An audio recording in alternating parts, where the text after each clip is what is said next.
I welcome each and everyone for today's webinar on mainstreaming risk mapping for holistic DRR as steps towards resilience.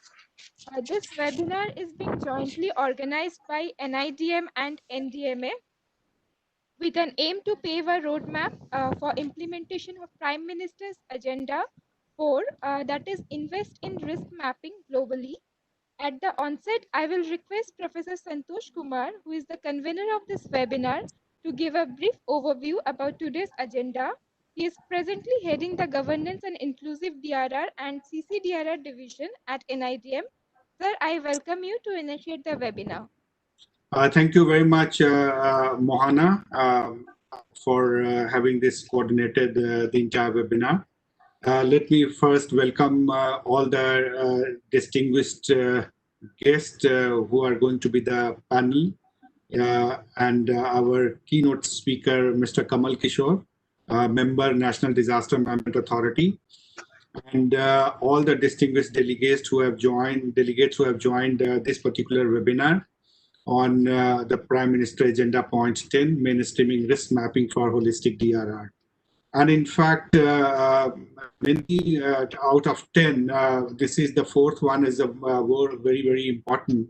To do any disaster management and risk reduction, this is the first and foremost thing to be taken as a risk mapping. So it was thought that let us have this webinar and see that how in India we have progressed so far and how we are going to design our strategy so that we are going to take this for another 10 years or 11 years, which has left now, 4 years is already over. So the key objective which NDMA and NIDM to draft is to develop strategy for the implementation of Agenda 4 and also to determine the role of national agencies for carrying out multi-mapping. And if you look at this concept note which we had circulated, we have also mentioned that how the state level and below that we are carrying forward this Agenda 4 along with the Sustainable Development Goal and Paris along with the this Sendai framework. And another objective that which we have for this, we will be discussing that how risk mapping has taken place in the country. And if any case is there in India, we can demonstrate that.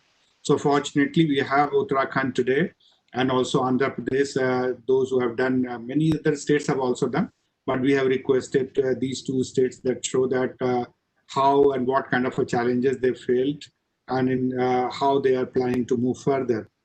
Then we also be having some focus on this, the mainstreaming risk mapping in entire development activities. And you know that Government of India has already set up CDRI, which Mr. is looking after as a key anchor of this, along with Mr. Pondrik in the National Disaster Management Authority. And last but not the least, which we are having in this, that challenges of mapping, because at every level we have a different kind of, at one place in Delhi state, we had initially microjonation and then to the very, very scientific and long process. Plus also we had a kind of a quantified in terms of deterministic and also probabilistic risk mapping. So we have a different varieties, and when we are also doing it at a smaller level, the village level, and we had UNDP DRM program, MHA program together long back. There also we had some risk mapping. So, but risk mapping has also been as a kind of a confused kind of a concept when we started our DM planning. So how to, and NDM has also drafted a nationwide kind of a risk map. So we have requested NDMA also to make a presentation that how risk mapping has been done at the national level, and the two states are also there. Mr. GBB Sharma had to come, but he has extended his good wishes for the success of this workshop. And he's not feeling well, so that he will not be able to join today. But his good wishes are always there. So once again, I welcome all of you, and just narrated the whole picture that how we are going to do. We have written letter to all the chief secretaries of the states and also the district magistrates, all the district magistrates of the country.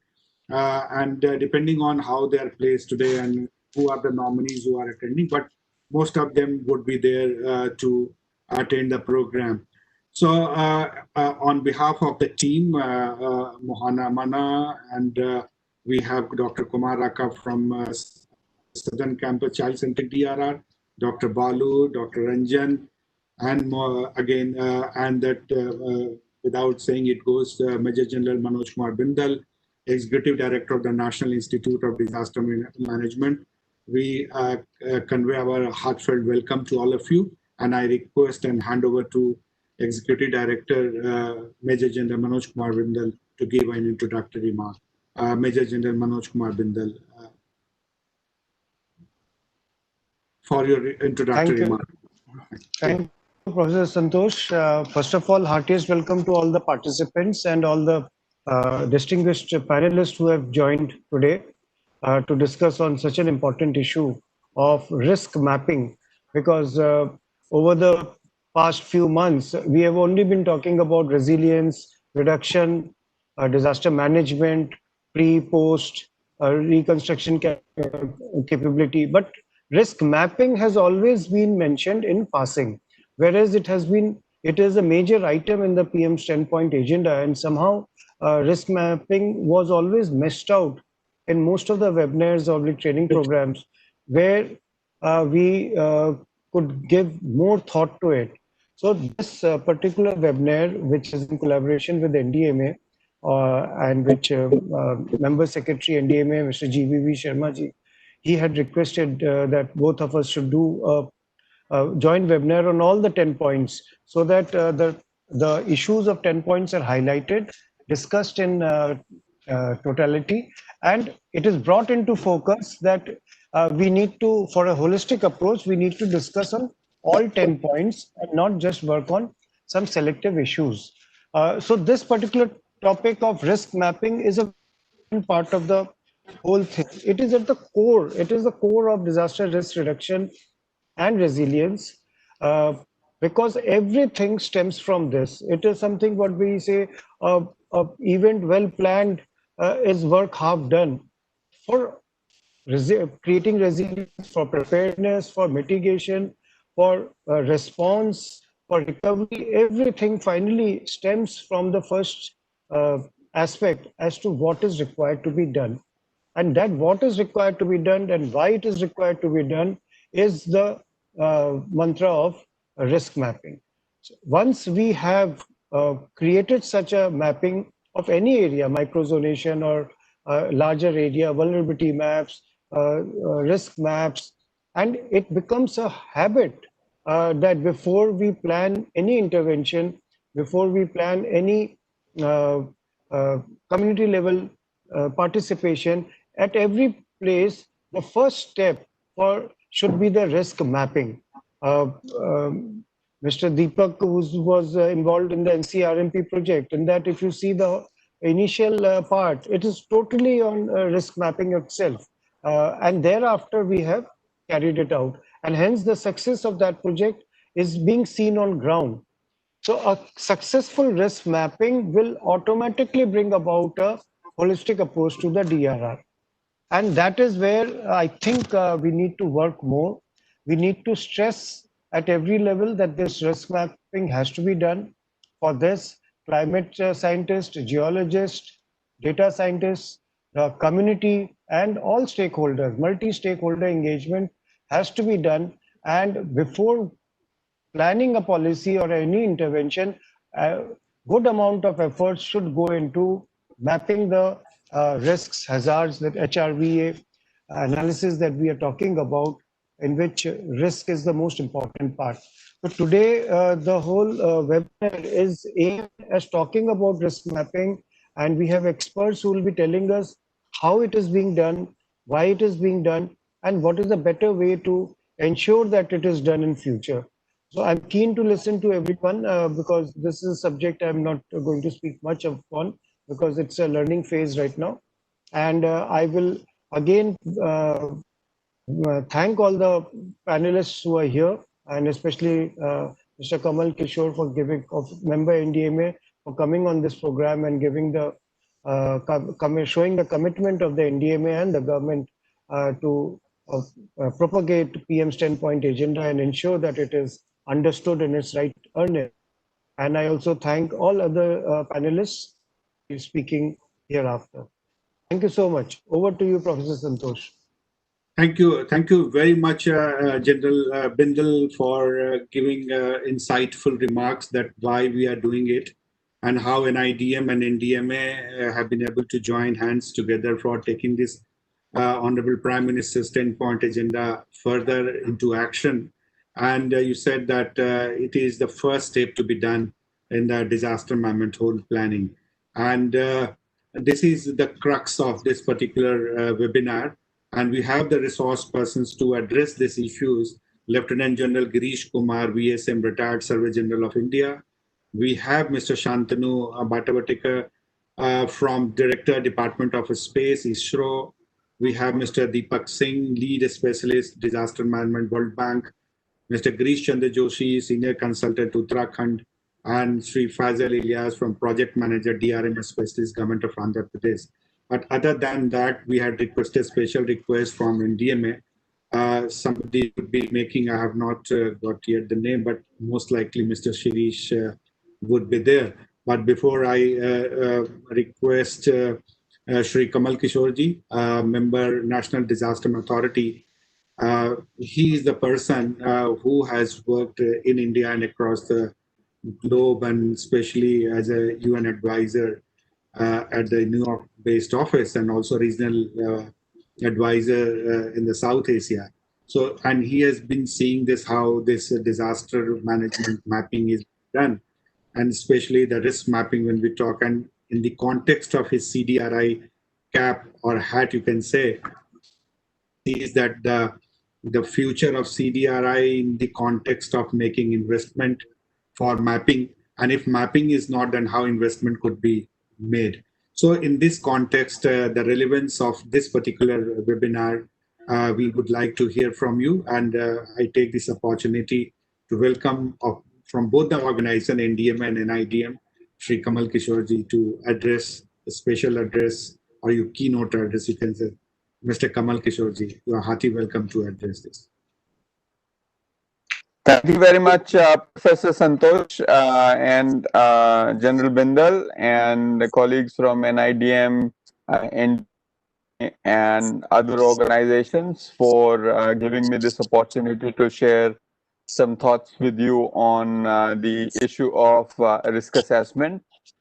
I think it's a very, very timely and important event that you've organized to discuss this topic. Now, before I say the substance of what I want to say, I just want to give you some background that in 2005, 2006, for the first time, we had at the state level a multi-hazard risk assessment, which was done in Gujarat under a World Bank project. Mr. Deepak Singh would be quite well aware of it. And since then, a number of states have done multi-hazard risk assessments, including Himachal Pradesh, Sikkim, Uttarakhand, and of course, in addition to that, there are a number of states that have done some hazard-specific risk assessments, for example, for cyclones in the coastal areas. So we have a good body of knowledge to build upon. But on the whole, I think in terms of our capacity to do solid risk assessments and most importantly, actually use them for decision making leaves a lot to be desired. So, you will see a large number of organizations who are present there who have a piece of contribution to doing a risk assessment. But we are not able to pull it all together in a cohesive, coherent manner and do risk assessments. So as a result, even though we've had 15 years of work in this area, I've yet to see a risk assessment which has been updated. For example, Gujarat risk assessment is what it was. It hasn't been updated. And equally importantly, there are very, very few examples where risk assessment has actually been used. So we really need to change that. I think there has to be a step change in the way we do risk assessment and in the way we communicate the results of the risk assessments and how those risk assessments are utilized. Now, before I go further, I just have to say that so perhaps repeat something which is very fundamental, that as you know, everyone knows what is risk. Risk is a product of the hazards, the likelihood of hazards, the exposure, meaning how many people, capital assets, economic activities are in the way of these hazards, and then what is their vulnerability or capacity. So it's just that. But what I see in our country is that depending on who's doing the work, they define it according to their own worldview. For example, if you know how to use remote sensed images, you just say that this is the risk assessment. If you are mapping landslides, you say this is the landslide risk assessment. So we really have to be very clear about what is assessing the hazard or modeling the hazard, assessing probabilities of the hazards, intensities of those hazards, then looking at it in terms of exposure, meaning who lives in those hazard prone areas, who's exposed to those hazards, and then how vulnerable they are.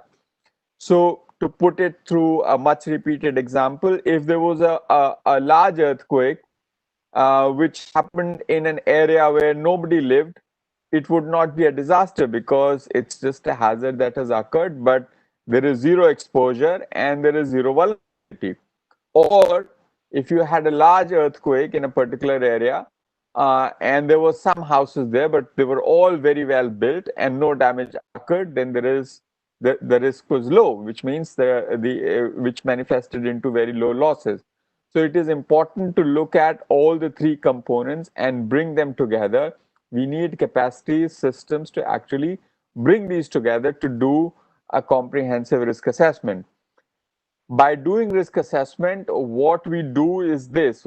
Basically, we are able to do two or three things. Number one, we are able to see where the bulk of the risk is in geography. You know, the Gujarat risk assessment, for example, in 2005 identified that 80% of the risk, quantified risk, is in 20% of the area. So you can actually prioritize. So that's one thing. So you can actually isolate where you have the highest risk in geography.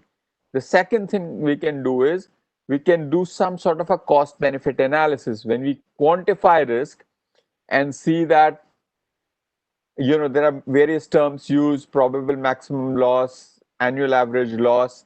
We can see what kind of investment in mitigation or what kind of uh, buying of insurance, for example, would make economic sense. So we can use good risk assessments to do a good cost benefit analysis of our systems.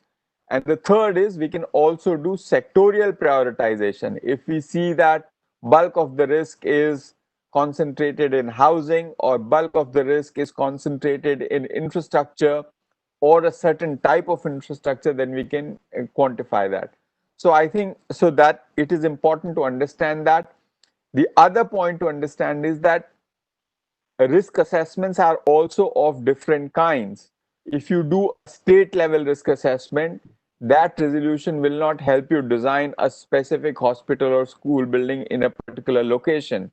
So there is also the resolution of the risk assessment, which basically makes it amenable to some users and not for the other users. So I think we have to demystify that as well. It's not as if you have a course resolution risk assessment for a state level. It will give you all the answers. It will give you answers at the macro level, but for the micro level, you require different kind of risk assessment. There are also risk assessments which can be done using low-cost community-based methods, which are based not on a strict quantification of risk, but actually the experience of the history of disasters and all of that. They also have their own place. At the community level, communities that have experienced risk, it's not to say that it will solve all the problems, but that community-based risk assessment also has its place. It also has its limitations. So I think we really have to understand the notion of risk assessment in a broader way, that this whole bringing together of hazard information, vulnerability information, and exposure information can be done at various scales using various kinds of information inputs, and the output that will be generated will have variety of users. Now, with that sort of backgrounder, I just want to leave a few points with you.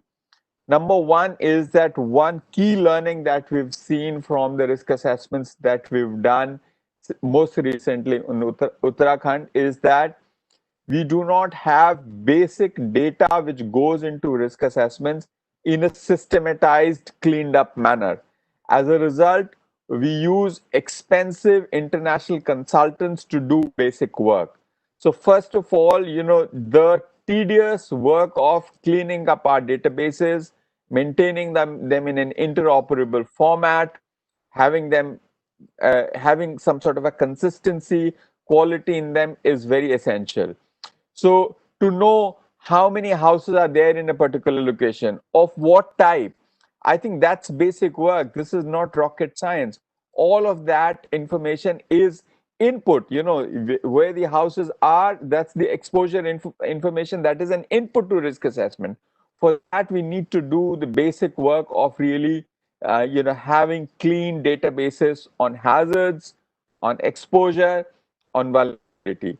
That's my first point. The second point I want to make is that for a lot of the vulnerability stuff, for example, how would the houses built in a particular way behave in an earthquake if it were to occur of a certain magnitude?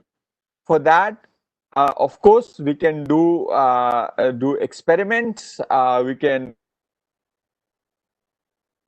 construct of what is their fragility, but there is nothing better than actually collecting data from disasters. Do we have a database of each and every house that collapsed in the Gujarat earthquake, for example, where we know what was the mode of failure, at what intensity, in what location, how did the house fail? If we have those fragility functions, that becomes a very useful input for determining what could happen in the future. So I think that is the second thing I would say. The third thing I would say is that on hazard side, particularly for hydrometeorological side, there is a particular challenge right now. That particular challenge is climate change, which is that past is no longer a good guide for the future. So any new theoretical work that is happening to sort of estimate the future frequency and intensity of hazards at the local level is extremely important. We have to come up with a way to actually manage, to develop that system, consolidate that research, and have better estimate of what the future, wet and windy or dry and dusty events would look like, and what should we be putting into our risk models. That's my third point. My fourth point is the biggest challenge is how do we communicate risk to policymakers? So how would you do a risk assessment? For example, how would we take the risk assessment done in Uttarakhand and talk to the finance minister of Uttarakhand and say that this is what it means in an easily understandable, usable, and appropriate language, which is something which is actionable, not something just you know uh, uh, throwing new jargons at this thing. So I think if we sort of do these four things,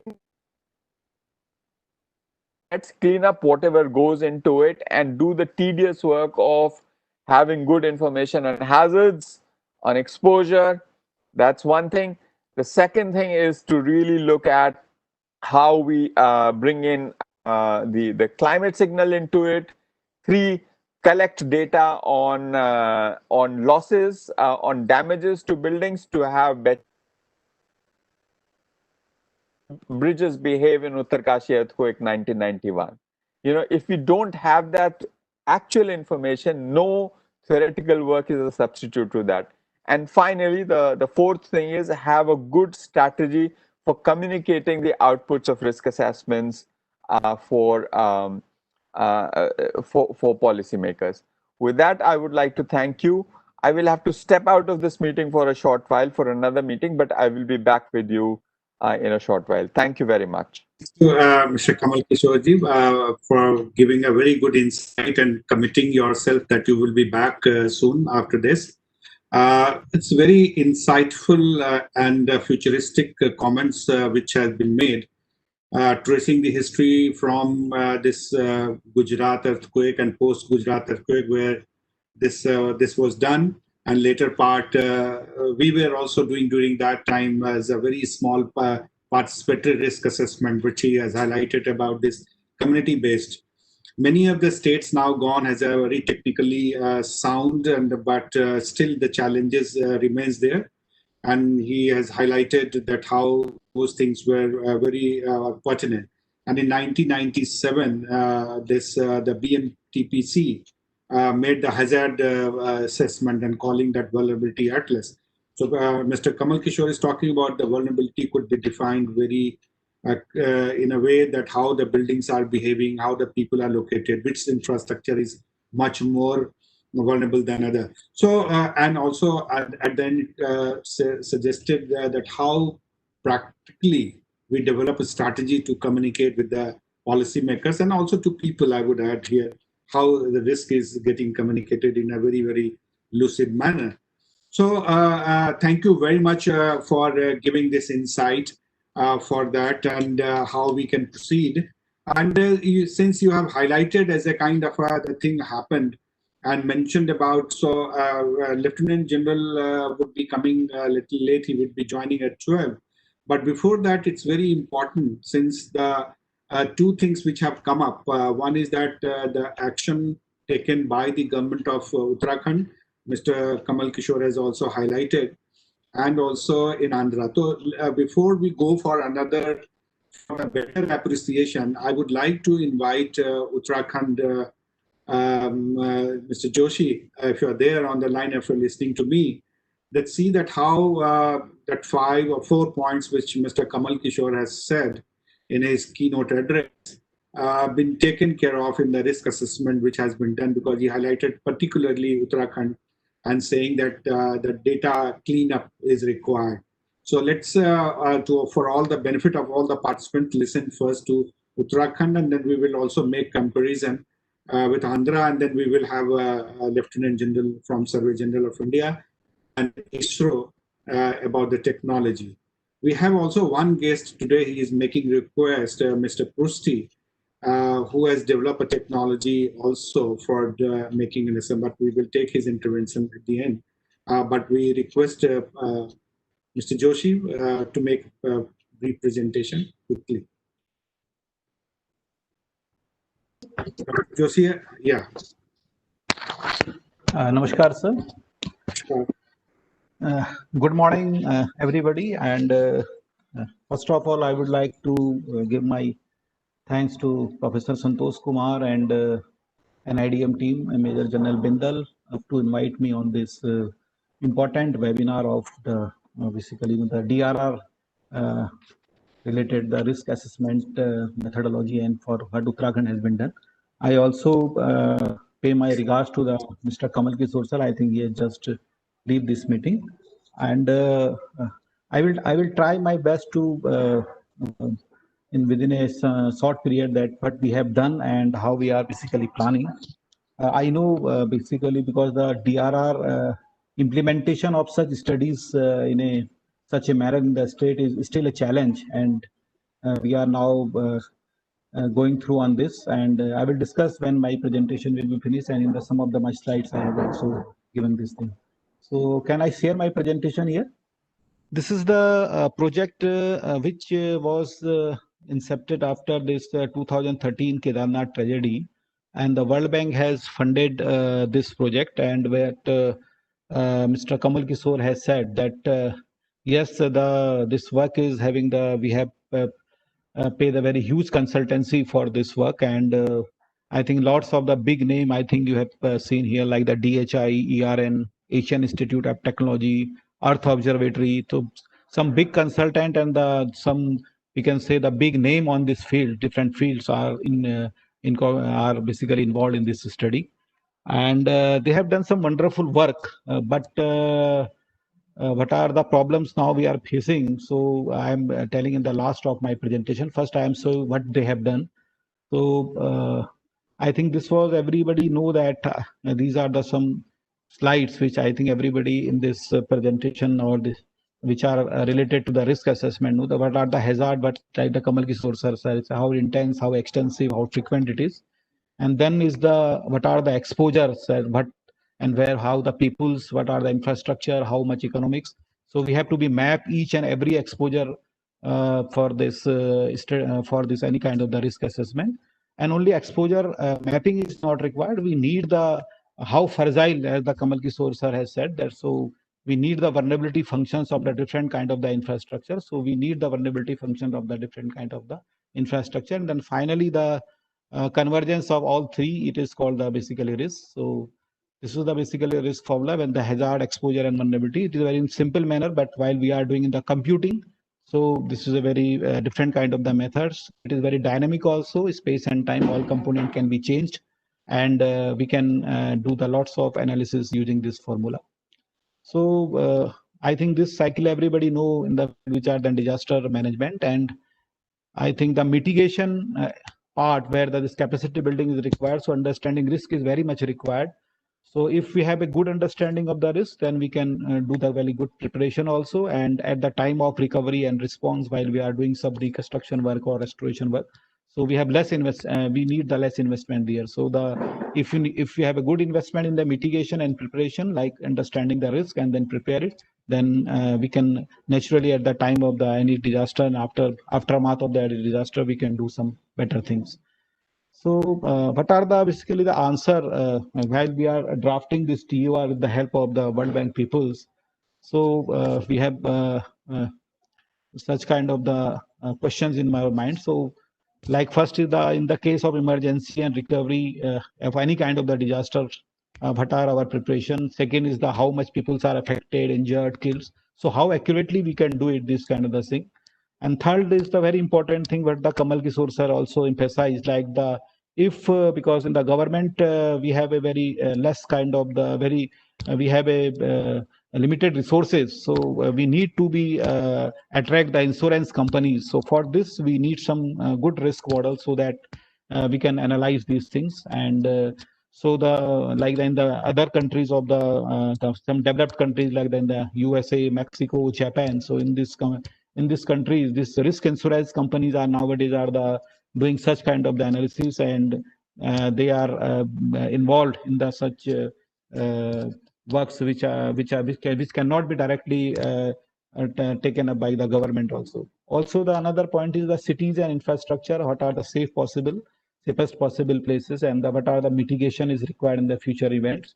And another very important thing, but also Kamal Kishore sir has emphasized that if government is ready for such kind of the information, so we can react very easily. And many other more questions we can also answer using this.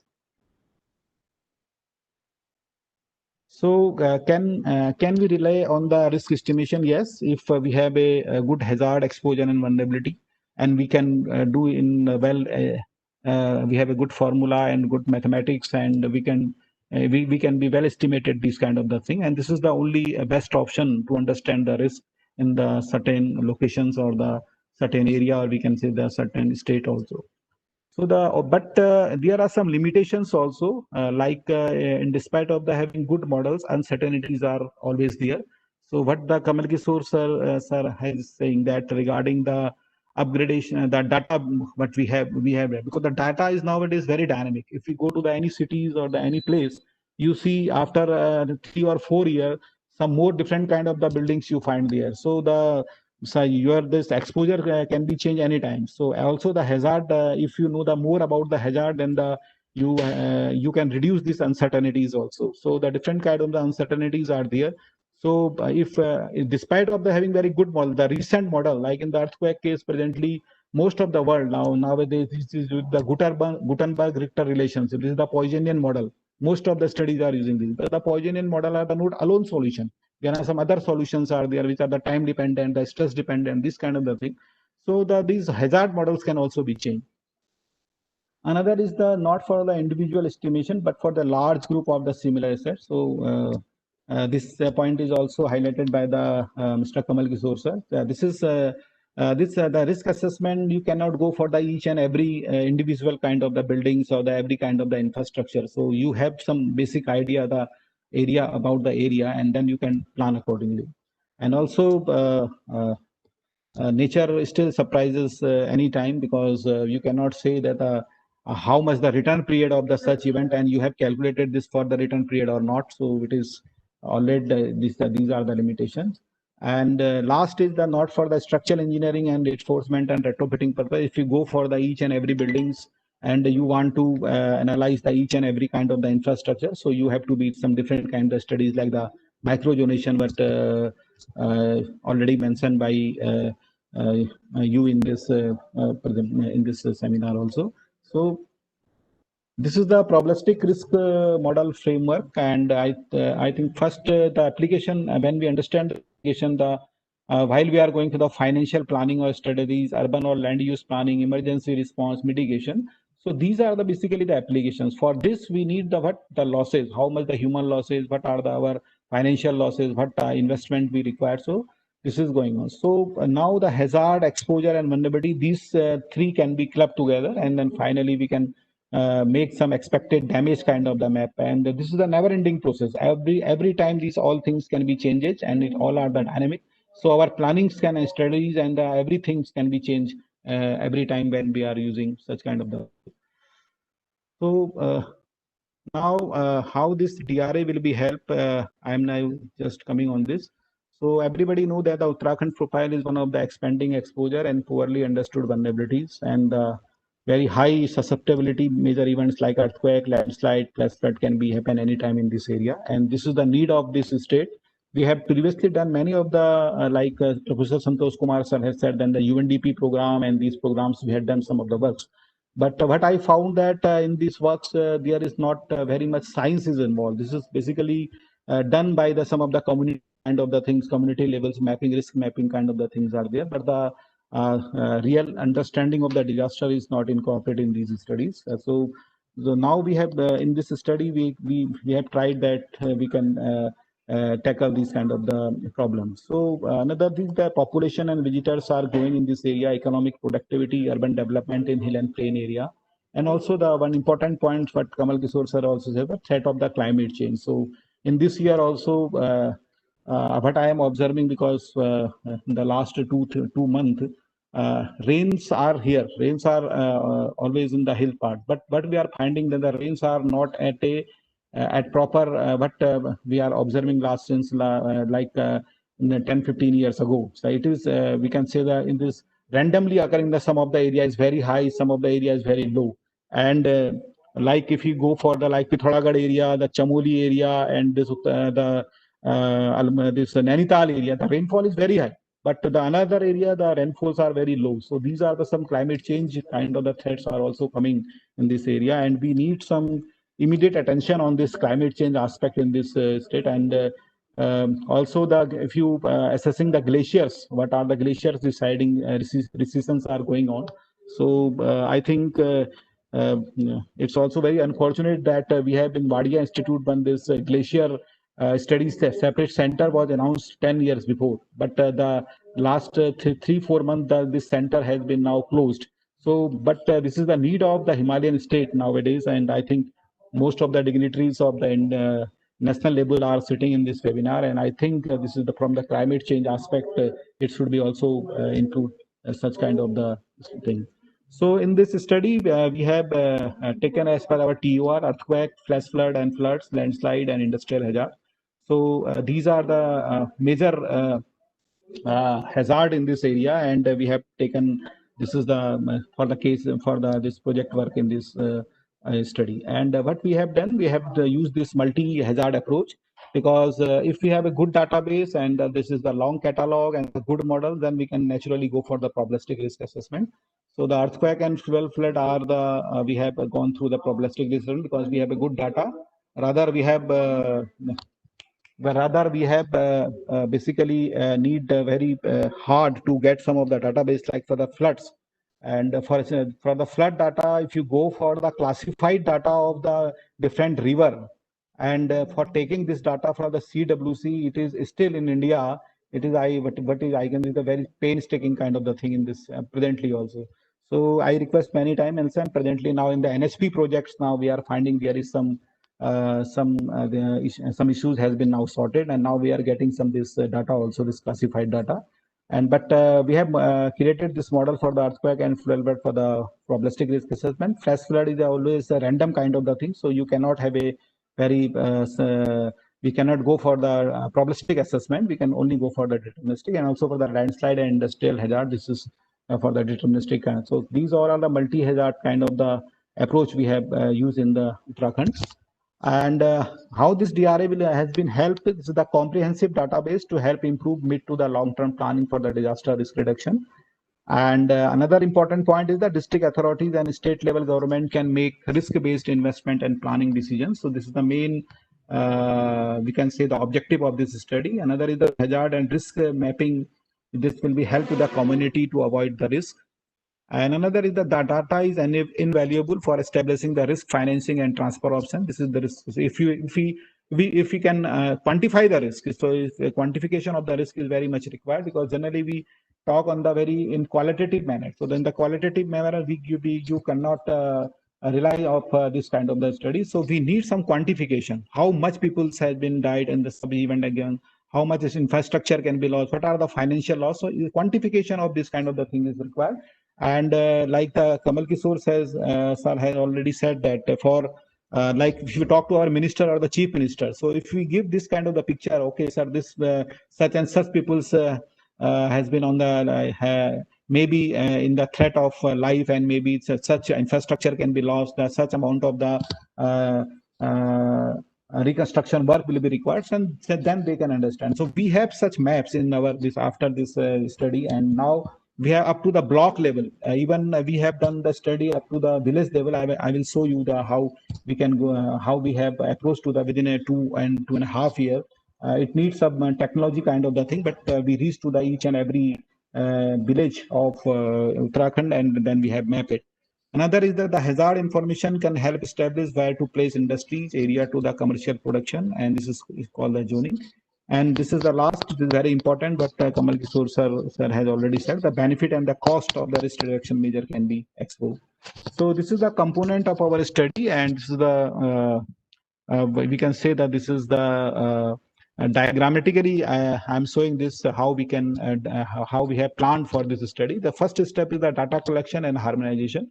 So this is the very important part that we need for the modeling, exposure layer, and the reporting layer.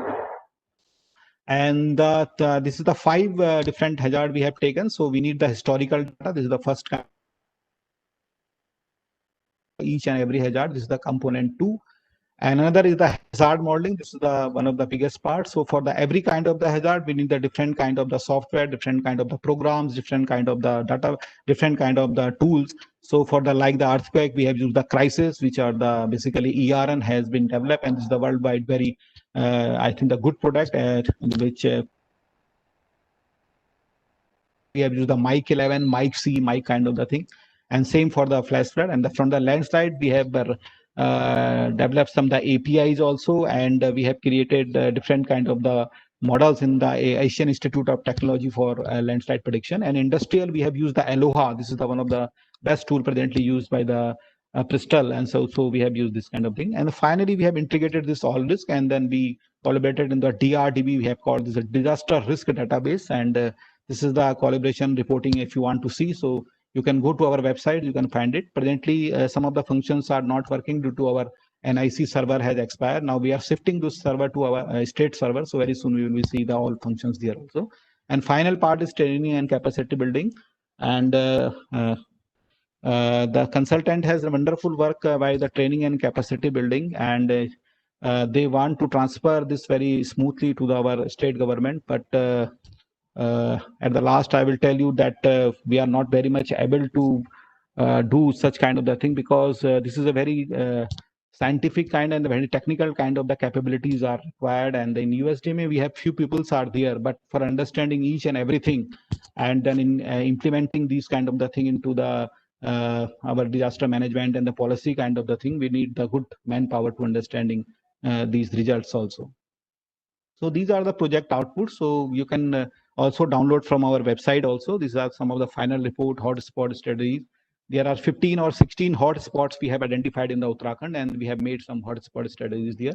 Then the state risk atlas. This is the block-wise state, block-wise up to the block-wise. So we have already sent to the each district, district magistrate, and the block level, the block BDO level.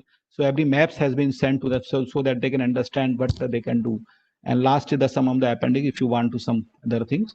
So these are the some of the documents we have done. So like this kind of the maps or the outputs you can see in this study. So if we like, this is the earthquake kind of the thing. So we can rank the district also. If we can say the 1,000-year return period, the 5% chance in the 50 years is the biggest earthquake we can say for the such of the area. So for this we can rank the how much the acceleration can be PG level, PGA, peak ground acceleration level in the different part of the Uttarakhand. So these maps can be there, and you can go for the every kind of the thing, the 5%, 2% chance, 1% chance. So you can just click it and then find it. Okay, that this is the map. And also we have some ready solutions also. If you are not want to go further this kind of stuff, you can see that in the map format also. This is the fluvial flood model. So in the flood, Uttarakhand having fortunate that we are not such a very flood plain area. Only the Haridwar region and this some of the Tarai region of Haldwani and this Sitarganj area. But we have generated this for the whole river, so you can see how much area can be inundated. This is Haridwar and Rishikesh. You can see so how much infrastructure can be inundated if we draw. So this is also dynamic kind of the thing. You can just click it and then you find it that this is the 1% chance, 2% chance, and the flood can become. And then you can realize how much area can be this flood can be extended. And another is the very important in the Uttarakhand. This is the flash flood, and this is the very tough task. I'm not very quite sure that this is very accurate, but they have done some work for this. But we have this because this is a localized kind of the thing. So for measuring the such flash flood kind of the thing, we need this Doppler radar kind of the data and this local weather forecasting model. So presently, I think IMD has already censored 3 Doppler radar, but now presently we have 1 Doppler radar in our Nainital area. It is now presently in the testing mode. So if we got this data, then we can also certainly we can modify these kind of the maps also. And this is the landslide probability maps. You can see the landslide probability in the Uttarakhand. So I think more than 6,000 landslide zones has been identified in this study, and it is already in our map. So we can click it and then find out, okay, this area can be high susceptible, low susceptible, or the medium susceptible. And this is the industrial risk. So industrial risk, we have chosen some of our industries area, like the Haridwar region or this Panthanagar, this Sitkul region. So how if there's some gas tank or some toxic emission can be there, some major accident can be there. So what are the probable losses there? So you can also put it the parameters like what are the wind direction, how the wind is flowing, and how these different chemicals can be flow. So these all can be we can models in this thing. So then we have developed this vulnerability functions, and these vulnerability functions are for the different kind of the infrastructure. And I think this is one of the best kind of the vulnerability functions they have drawn. And we have lots of the discussion with the IIT Roorkee peoples and the IIT Delhi professors also regarding this vulnerability function. And now we have every kind of the infrastructures. Now we have the vulnerability like the bridges, we can say, for the roads, for the buildings, for different kind of the buildings. So we have now the exposure, different kind of people's infrastructure and the economic sector we have.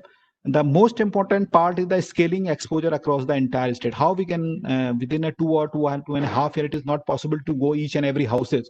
So we need some methodology to do this thing. So then we have, first we have done this is the building typologies has been defined, and then we have done some surveys to different part.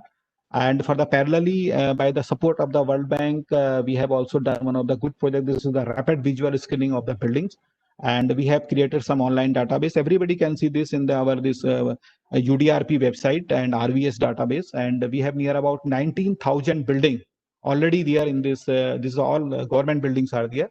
But apart from the government building, we go for the each and the private building, and then this more than 30,000, this more than 27,000 buildings has been surveyed. And we have some more data like this Masuri area and Nainital area. We have done some previous studies of the UNDP. We have done some of this kind of vulnerability mapping. So we use this database. And then this is the rapid visual screening of the different part of the state. And then we classified this is the 15 typology in the Uttarakhand. The 15 type of the buildings can be, it can be, we can have taken for this our developing this exposure models. So you can see how much percentage of the buildings can be there. So kacha, pakka, and every kind of the topology, and the T1 to T15 we have defined it. And you see that this is the kacha housing, what we can say as per our Sensex also, the 82% buildings are in the kacha side. So also give the wind up thing in terms of giving okay. Okay, sir, I'm coming. So these are some of the I'm showing you that this is the 2 lakh of the India. This is the building clusters we have mapped here, and then we have used this random forest regression model, and then we classified each and every area, each locations where these building clusters are there. So how much are which kind of the categories? Then we have defined this thing. And this is the final DRA toolbox, and you can find these different online database. And so you can see the CAPRA models result in the AAL, this average annual loss, and this is the store map data, document exposure, vulnerability, and risk. And these reports are up to the block level. So these kind of the results are you can see there, and you can use for the use of the policy making. So these are the loss estimation up to this block levels. So you can go for the every district, every block. You can find out what hazards can be, how much losses can be there, how much people can be injured, how much houses can be damaged at the daytime, night time, how much people can be affected. Like in earthquake case, if the daytime or nighttime, this is. So you can make this kind. And finally, sir, we are now we have already use this online risk database to our present DSS, which we are using presently in our State Emergency Operations Center. So every stripping the online risk database is directly coming to DSS so that we can make a good decision. So I think this is the Sendai which we are talking there. There is no sustainable development without the effective disaster risk reduction, and this is the most important part. So if we know the disaster risk, then we can do such kind of the activities. So presently, sir, we have a very good first version of Uttarakhand platform, and there will be always be require some improvement, and we need some we require some update regularly these models. But sir, this is the main crunch of this. The dedicated people are needed to use this for the different fields. So this we are presently lacking. If I am talking with the different department also, if I am going to the PWD people, so for understanding these kind of the results, it is presently they are not capable to understand these kind. So we are now training these peoples also, and the proper risk assessment will not stop natural, but it will minimize the risk we have. And a holistic, integrated, and multi-sectoral planning approach is required for the effective DRR in Uttarakhand. And also the strengthened policy, sufficient fund, and a long-term commitment to improving DRR is also essential. This is my last slide, sir. Thank you very much. If any questions I will be. Thank you very much, Mr. Joshi. It was a very, very informing and very, very new kind of a presentation which we had in the recent past, especially that intervention for risk assessment. Earlier, we used to have only the hazard mapping, and now we have put that layer also. Many questions coming to the mind, and but it would come to you later. I would request you to be with us till the whole webinar is there. Yes, sir. Yeah, so one is the technical, and also how you have said probabilistic and deterministic also. It's very, very important as a kind of a decision making tool, what Mr. Kamal Kishore was highlighting also. And that you have used that many data, and and that where you had this probabilistic, where the data gap was there, you used a deterministic model also. And yes. then taking this recent past. And we have 2 resource persons who would be reflecting upon the data thing, but I will listen to Andhra Pradesh also, and so that we can compare with the Andhra Pradesh of way of doing, and also the Uttarakhand. And then we will have Mr. This Deepak Singh. After that how World Bank is looking at this major. Even if you ask Gujarat initiative, that was also funded by the World Bank, and then Uttarakhand and Andhra and all. Majority of the which we say that risk assessment is being done with the support and assistance. So we will hear from Mr. Deepak Singh also once we listen to from Andhra. Are you there? Hello? Hello, Mr. Faisal? Yes, I'm here. I'm here. Am I audible? To make the presentation of Andhra risk model. Yeah. Am I audible now? Yeah, please go ahead. Yeah. Good morning, everyone. Good morning, Professor Santosh Kumar and the panelists. Here, Dr. Girish Chandra Joshi from Uttarakhand, he has given a very good and detailed presentation about the risk assessment, what is the kind of methodology has been applied in Uttarakhand, and that is also reflecting further from the discussion from the World Bank. And a similar sort of approach is also followed in Andhra Pradesh. We are also taking up the risk assessment program under the World Bank credited Andhra Pradesh Disaster Recovery Project. So I'm not going further, again reiterating the process what Joshi has already explained about the hazard vulnerability functions and the different kinds of models like catastrophe risk models and CAPRA, Aloha model, the MIC model, or the different sort of technologies applied in the risk assessment. The same sort of the same set of tools and technologies are also utilized in Andhra Pradesh also. Comparing to Uttarakhand, as of all of you must know that Andhra Pradesh is a coastal state, and we are experiencing a lot of cyclones. We have already experienced a lot of cyclones in the recent past, and in every year, at least one cyclone we face along with Odisha in a highly vulnerable state.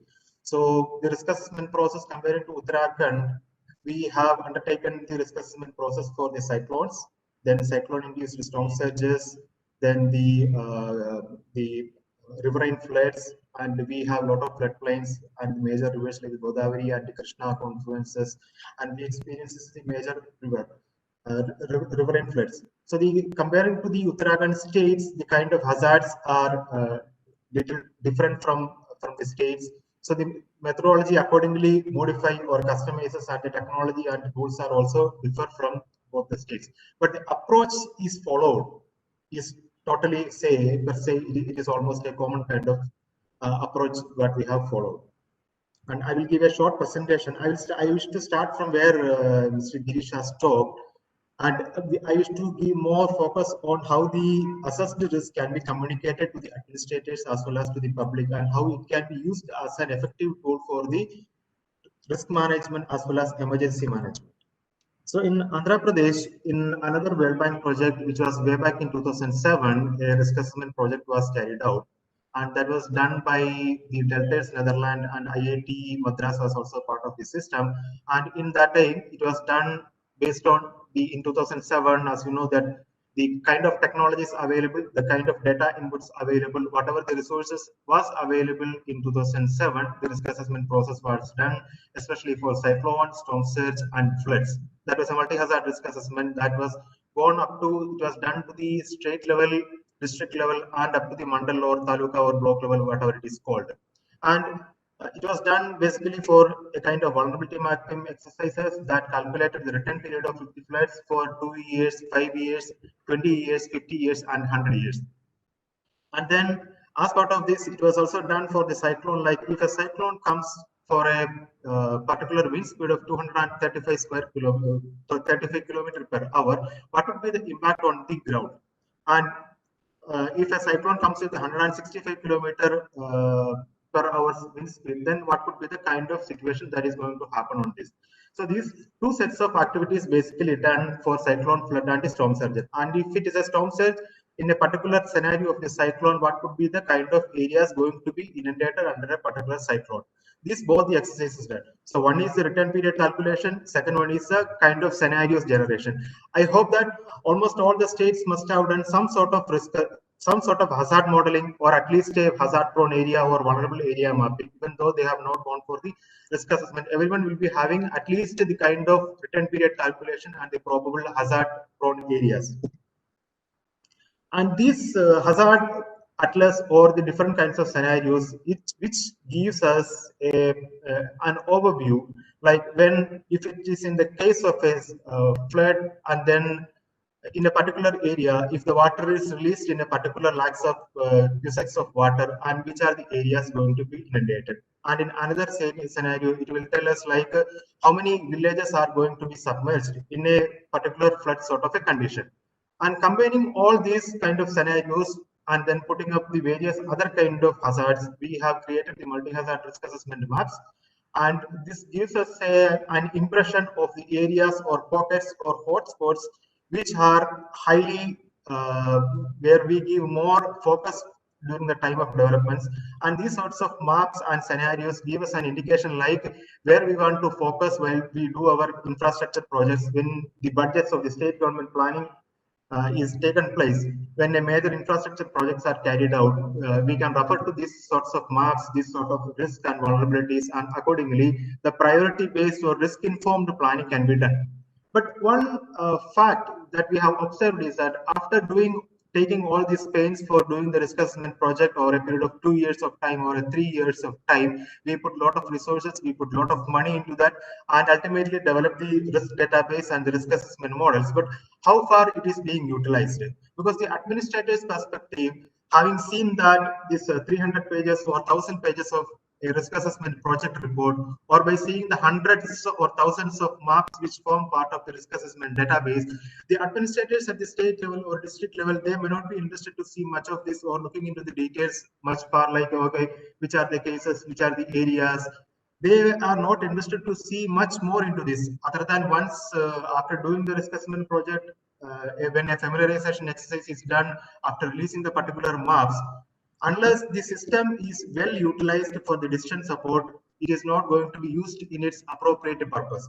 So when one exercise we did it in 2007, and when we got the another well bank credited project, the thought was how we can utilize, when we go for a risk assessment from 2007 to 2017 2020 period, when we start a new risk assessment project, how can we improve rather than just by upgrading the technology used in the risk assessment and by giving more accurate inputs for the risk assessment, how the outputs of the risk assessment can be further utilized in the emergency response was the primary questions that we discussed with the World Bank, and a way forward has come, and now we are doing the risk assessment in that perspective.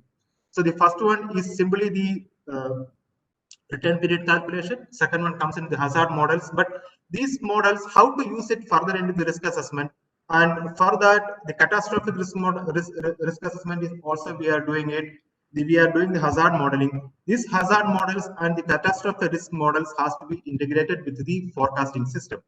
Then only we will get the forecast integrated with the hazard models and the catastrophic risk model. In such a scenario, when a forecast is issued by the national agencies or an international agency, be it a kind of cyclone or it's a flood or tsunami, whatever it is issued by the nodal agencies, from there we can pick up the forecast, and when it is integrated with the hazard model and the catastrophic risk models, which will give us a scenario like in a particular heavy rainfall situation of 10 centimeter in a particular day. In such a scenario, this is going to create a particular impact on the ground and causing a financial loss of 150 crores. And these are the mandals or villages or districts are going to be affected in total. Unless these sort of systems are in place, the district collector, who will be the primary the incident commander, going to lead the entire emergency operations in the districts, or the state administrators would not be much interested in looking into the risk assessment atlases or risk assessment data sets, because nobody would dare to look back into all the pages of the risk assessment at the time of emergency to see that which are the places hazards prone. So when a real-time system comes and the administrators feels that, okay, this system is pretty good and it gives a particular scenario, probably there would be some sort of error, or we can get some acknowledge of some sort of error. But how, if such a system comes, how best we can utilize it for the emergency response. And in that thinking, the new risk assessment project has come, which include, as Mr. Joshi explained, there is a process of data collection, there is a process of processing the entire data sets collected, then the risk analysis and catastrophe risk modeling, and from there it goes into a digital risk information system. And from this digital risk information system, it has to go to an integrated operational forecasting system. This integrated operational forecasting system, rather than just taking the inputs from the risk information system, it has to take the real-time data from various sources that includes the national agencies or government of APs, its own machineries and mechanism. From that, it has to get the data, and then the integrated operational system, forecasting system, has to operate and give us the impact on the ground. And then this is to again communicate by keeping the system itself in the state emergency operations center or in our geospatial laboratory. There will not be any gate. This must be available to the district. This must be available to the mandal level officers who are all part of the emergency response system. And for this, we designed another project called AP Cosmic System, where we use the WebOC, one integrated emergency management system, for communicating the entire system by bringing all the emergency service department into a common platform, which has a web interface and mobile interface. So can you give the final remark from your side so that we can have the comments from the other? Yes. I will quickly look into that. Slide is not moving.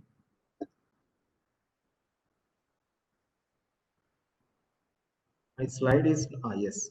So the real-time data comes from all the sensors which is owned by the government of Andhra Pradesh, as well as the real-time data comes from various national agencies. We are pulling it into our system.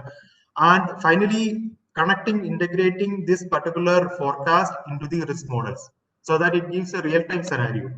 And then it is passed on to the emergency response department as well as the administrators so that they can refer into the system. They are getting the real-time scenario of the system, and which goes into the modeling of the exposure data, also exposure data for all the major urban areas. We are doing the 3D mapping, and for almost 110 urban local bodies we have done the 3D mapping, and wherever the 3D mapping is not available, we are going for satellite based data extraction and using the exposure data sets developed so that the people can see which are the areas, the kind of buildings, and they can plan which are the buildings where they can plan for the airlifting and all. And from this, an interface has come, a web-based interface has come, which gives the integrated operational forecasting system, which have a section for the public also. And the integrated operational forecast model gives us all the details about the current sensors, the current scenario of the cyclone, and the various hazards and its current movement. And the best pickup scenarios from the digital risk information system will also be picked up, and it will show that, okay, this part contains the latest Godavari floods and how this has been varied day by day. That can also be seen taking the inputs from the risk assessment database.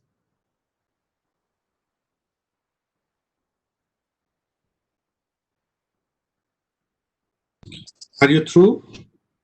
My slide is not moving.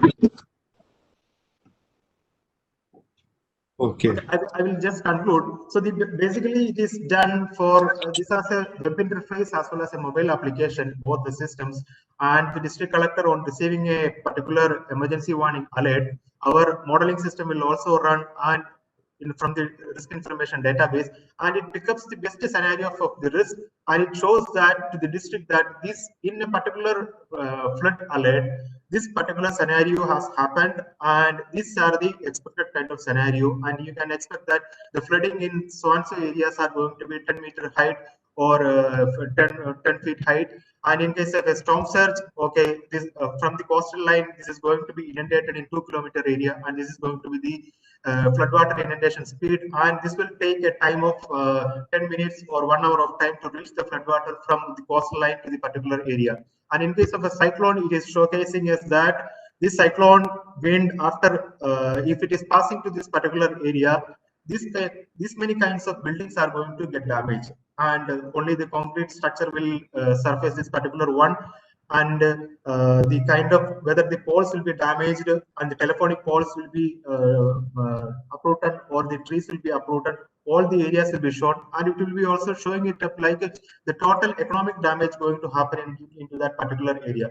All these system will be shown into the particular scenario, and this will be available to everyone. So once we integrate the risk assessment system into the operation, into the forecast, and we develop as a kind of operational forecasting system, it will be a wonderful tool for the emergency managers, academicians, as well as the administrators, so that the systems can be well utilized during the time of emergencies. This is in a nutshell. I just wanted to communicate that integration between the forecast and the risk assessment. Thank you. Thank you much, Mr. Faisal Ilyas from State Disaster Management Authority, Andhra Pradesh. Your presentation have given insight, and you also referred back to 2005. I still remember I was also involved in the project of 1997, Andhra the Andhra Pradesh Cyclone Recovery Project of the World Bank. And that time we applied this Mike 11 modeling, and it got integrated with the warning system, that inundation and all.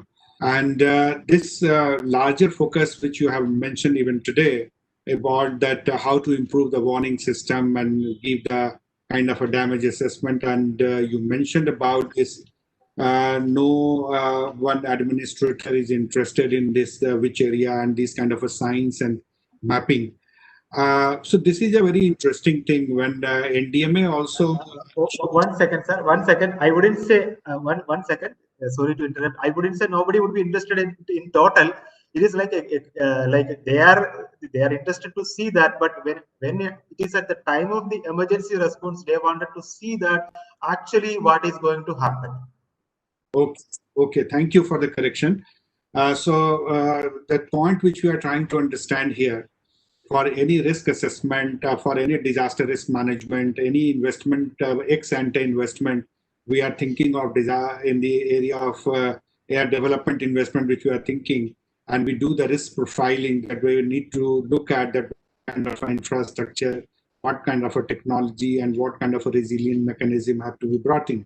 So that would save us, like AAL was also shown that average annual loss would be X or Y or Z. So that would give a prudent choice for the administrator, so where to make an investment. So this is a very, very likely time to involve and invite Mr. Deepak, World Bank, because he has been there for long and looking after these projects. And seeing this, that I would raise one question, that science is very much there. A lot of technicalities is there in this, technicalities are there in the risk mapping. And also that every district has to make a DM plan, and the state has to make a plan. Taluka has to make a plan. This village have to make a plan. How this can get integrated, these kind of a science and the local level and the cost effectiveness when we talk about, although that national level investment has been made already, with the support of the World Bank initially, NCRMP project. So taking that view, and Mr. Deepak Singh, how would you like to react on at this moment? Mr. Deepak Singh, lead specialist from the World Bank. So thank you, Dr. Santosh, Professor Dr. Santosh, and also Mr. Bindal, first for conceiving this and organizing this, and then secondly for having me here. We already seen two very insightful discussions and presentations, one from Andhra Pradesh and one from Uttarakhand. We also had the pleasure of having Mr. Kamal Kishore coming in and giving his overview. So I think a lot has already been said, but from where we are in the World Bank, and when we get involved with some of the agencies, the state level or the national level, in terms of conceiving some projects, and the initiatives are also associating with the various agencies post disasters, including in damage assessments, and I'll try to bring that kind of perspective into that as to how we want to see the things pan out, and what we think is relevant, and how things need to happen. I am not somebody who is a practitioner in terms of the disaster, making either person who gets involved in making the database or the risk assessment platform. Neither I'm a direct user, so I'll probably be staying away a little bit more from the jargon, which might be helpful for your viewers. And also that I don't have any presentations, so I'll just put my some of my points. So first thing first, I think what Mr. Kamal Kishore was saying is that there is a lot of uncertainty. And he specifically picked up and said that the climate change is vulnerability brings a very new dimension to the entire problem of risk assessment. That is true. It's actually not only that, because the understanding on the risk and the hazard itself is improving and is kind of evolving on everyday basis. We still, of course, don't know 100% about earthquakes. We still don't know 100% about how the weather and climate works. The forecast is made. Forecasts are sometimes true, sometimes not true, and therefore we all know that there is a huge challenge in terms of the uncertainty. Also, that the development on the ground is taking place. It doesn't stop.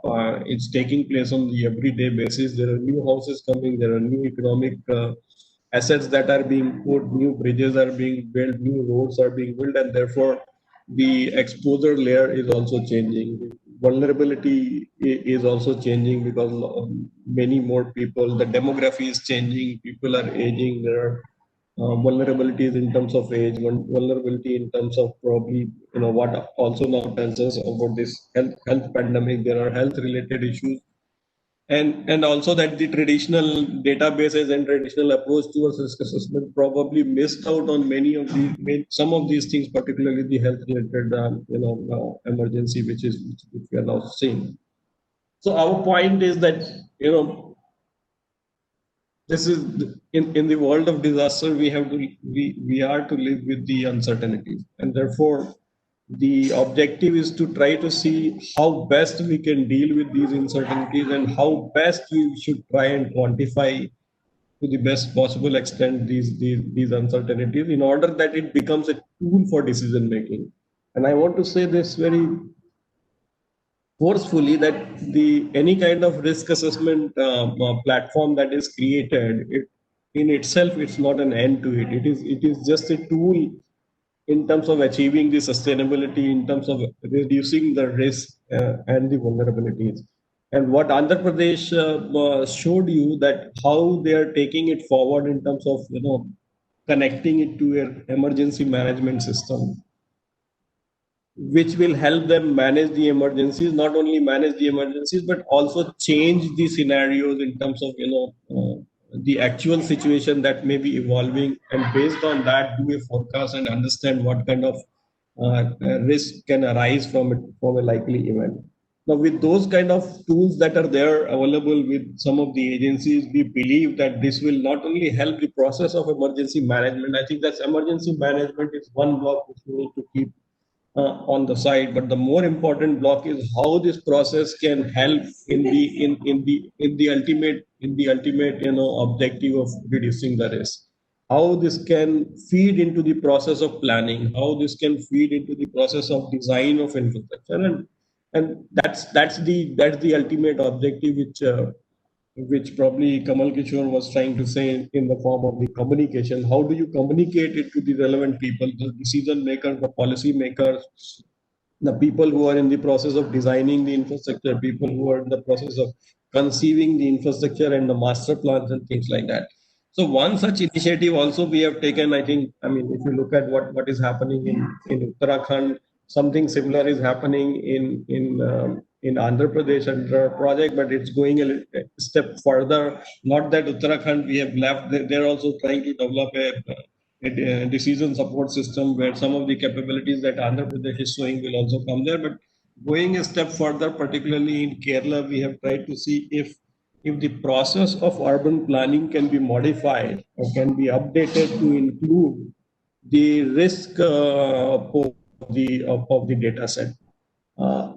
The thing is that the current framework of the urban planning, master planning, as we call it for the cities and for the countryside, does not prohibit use of risk database, but does not also very overtly specify that this kind of database need to be used. So what we technically call a risk-informed master plan is not something that most agencies are doing, and therefore we also see that development is taking place either at a pace that is not desirable, or at a location that is not desirable, or in a manner that is not desirable, and we end up increasing the risk and increasing the vulnerability. So that is the step that we are trying to also bridge in one of our intervention, and see how risk information can become one of the inputs for the master planning and the larger planning exercise that the state agencies or the local agencies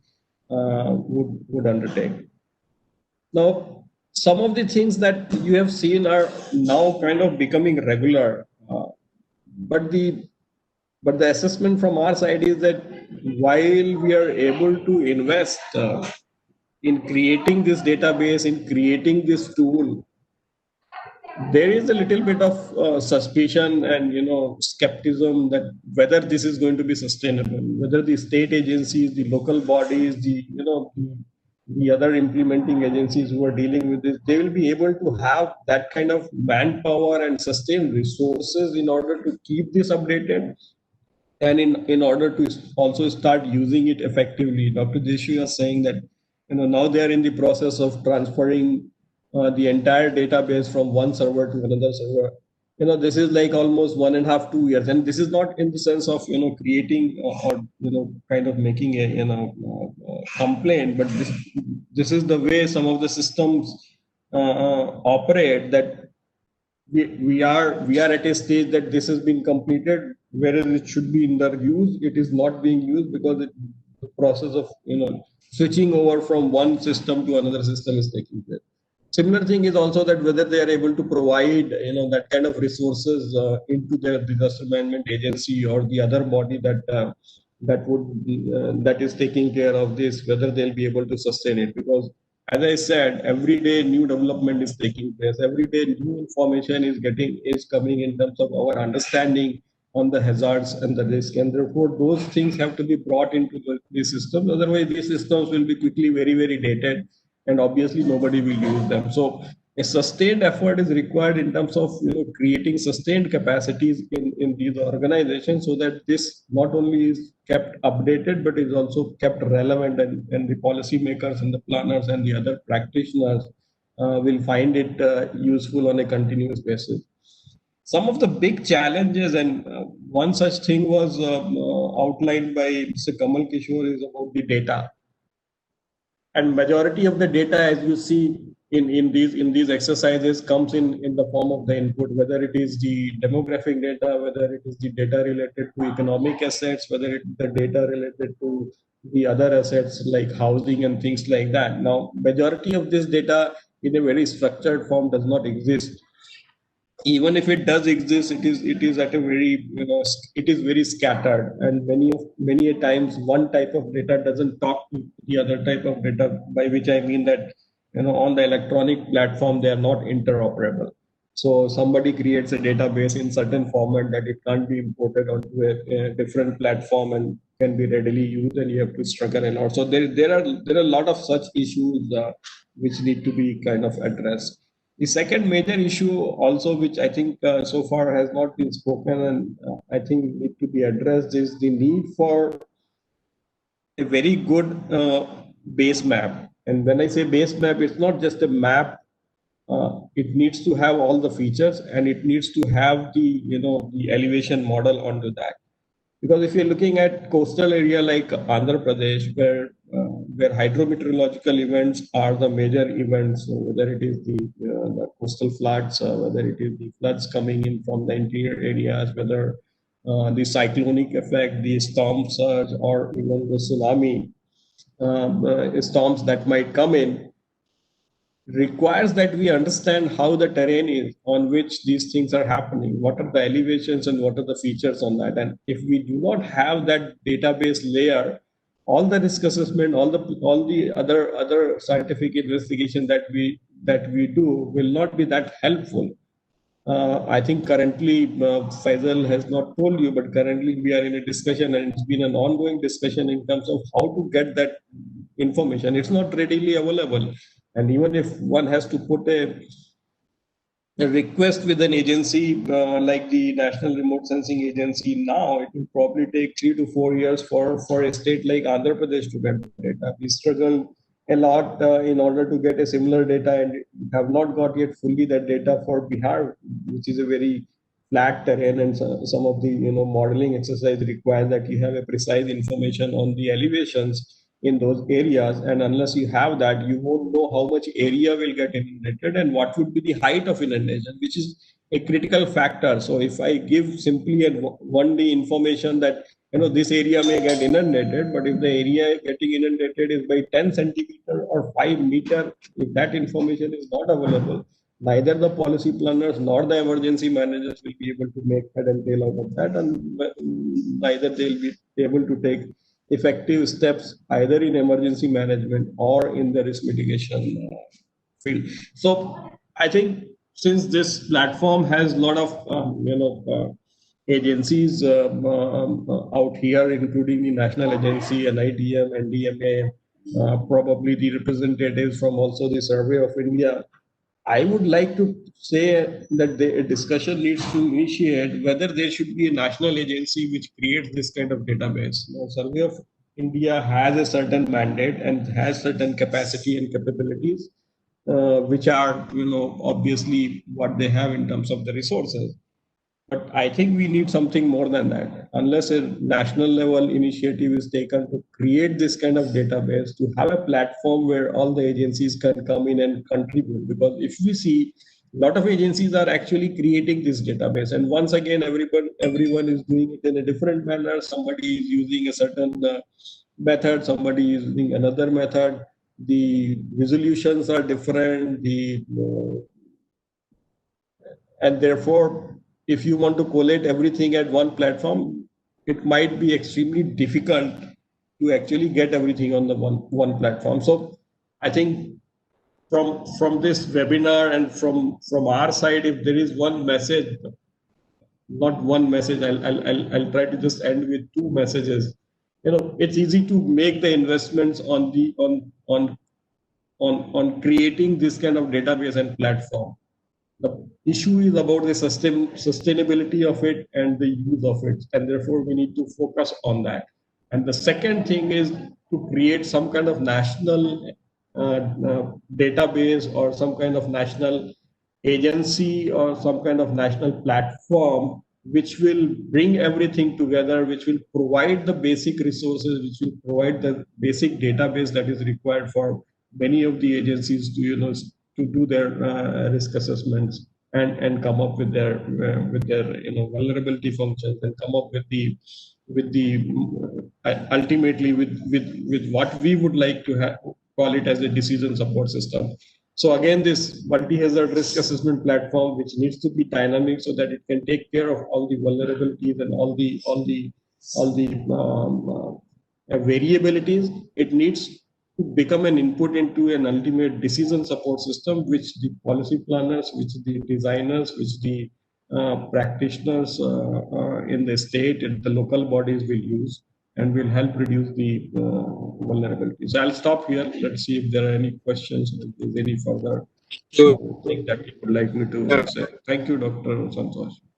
Thank you very much for giving two important messages, saying that how it should be sustained and used for this action, for decision support system. The capacity which we have at the local level, when we are talking about at the district level and also at the state level, how such kind of a product could be updated on a regular basis. As Mr. Kamal Kishore also highlighted, the things are changing and things are dynamic.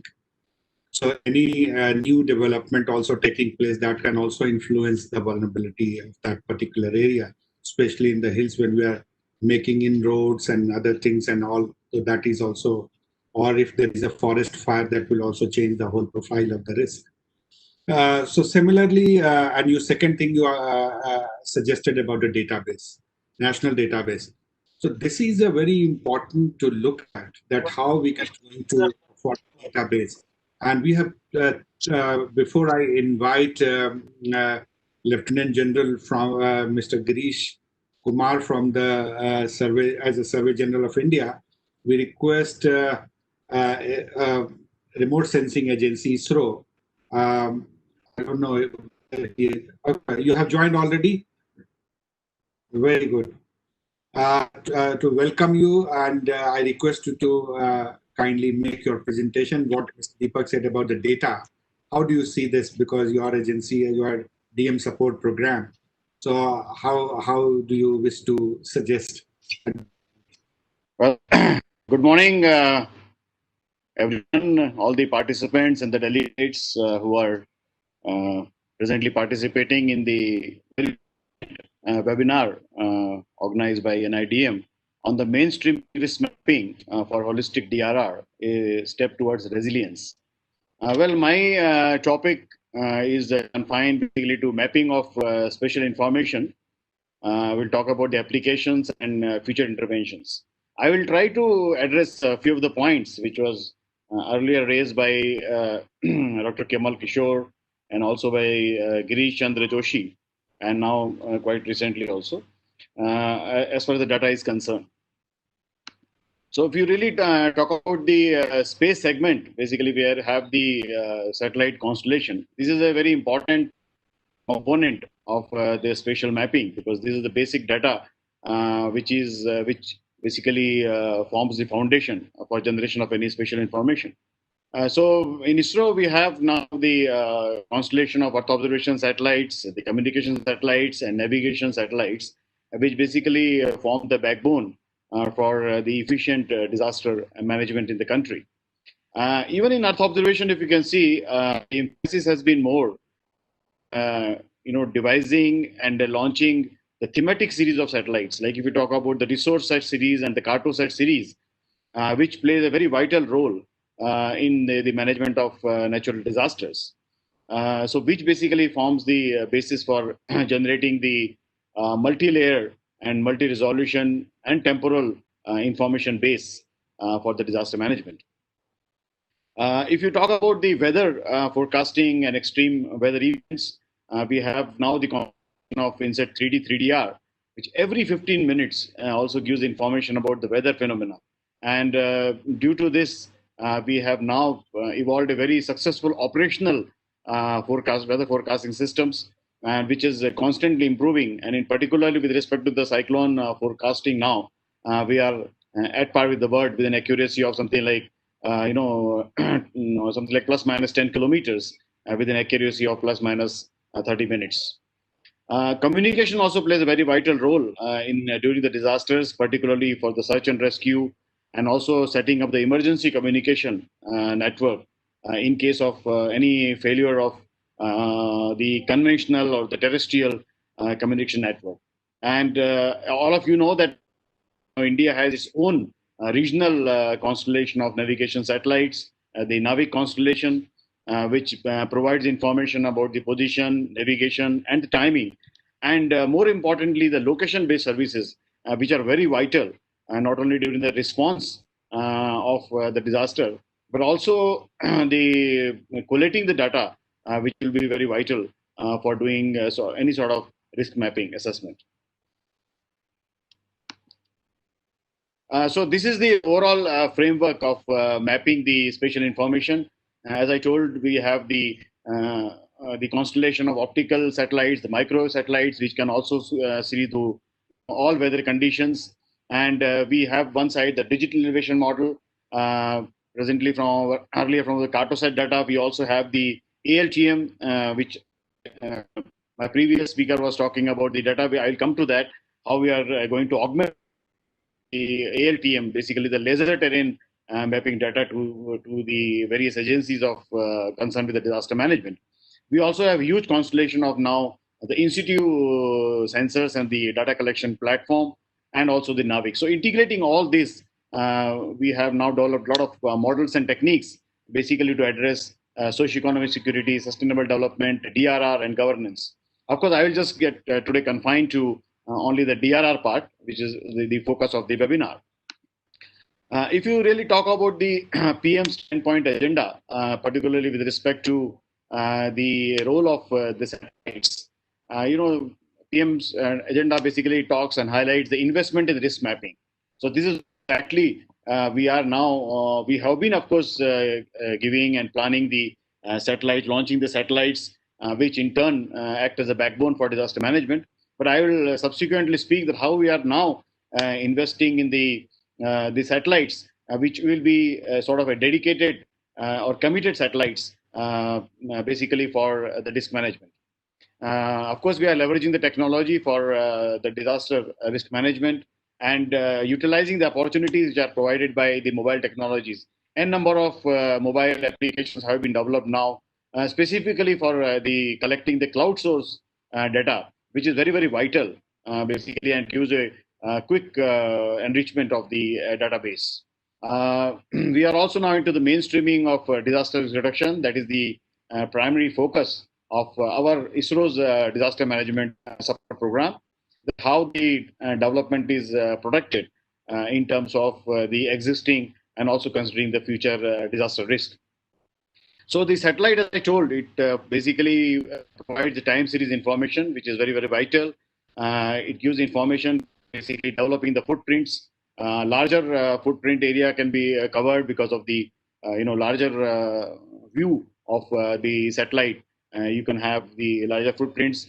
We can also generate the hazard footprints, and overall, it supports in understanding the risk by integrating these footprints. So this is just about the ISRO, very nutshell about the ISRO DMS program. As I told you, we have got the observation systems in terms of satellites, in terms of the aerial platform, in terms of the ground network, and we also have developed the spatial information at various multi-tiered databases along with the decision support tools. And we have a dedicated center, decision support center at NRSC Hyderabad, which works very close association with MHA, NDMA, NIDM, MOA, Cabinet Secretariat, and various state agencies who are involved into the disaster risk reduction as an overall goal. So you can see really that we play important role in almost all the phases of disaster, whether you talk about the preparedness, disaster events during the response time, relief and rehabilitation to mitigations. So one side we have the technology in terms of the satellite technology, in terms of the spatial information, in terms of the mapping, what we have generated, and one side we have the people who are really getting affected because of the disasters. So in between, we have the functionaries. As I told about functionaries at central level, at state level, at district level, and of course, various NGOs who are also facilitate their services during the disaster management. So the most important component, what we are talking about, the spatial information database. If you really see today in ISRO, of course, to support the DRR, we have the multi-scale and multi-resolution database. The entire country database is available almost, you can say, updated database at 50,000 scale. And for the 350 multi-hazard prone districts, this data is available at 10,000 scale, which is at much, much larger scale. And for the 5 mega cities, now the data is available at 2,000 scale, and now we are adding more and more cities to it. So our now primary focus is basically to have the database at a larger scale, at the 10,000 scale for more districts, and of course incorporating more cities at a 2,000 scale. Now, besides this information, which is primarily static, of course, updated from time to time, we also do provide the disaster-specific products, particularly during the pre and post phase of disasters, which are disseminated in the near real time. So this entire database was operationalized in 2013 onwards, and the services are now extended to 36 states and union territories for emergency management in active collaboration with MHA.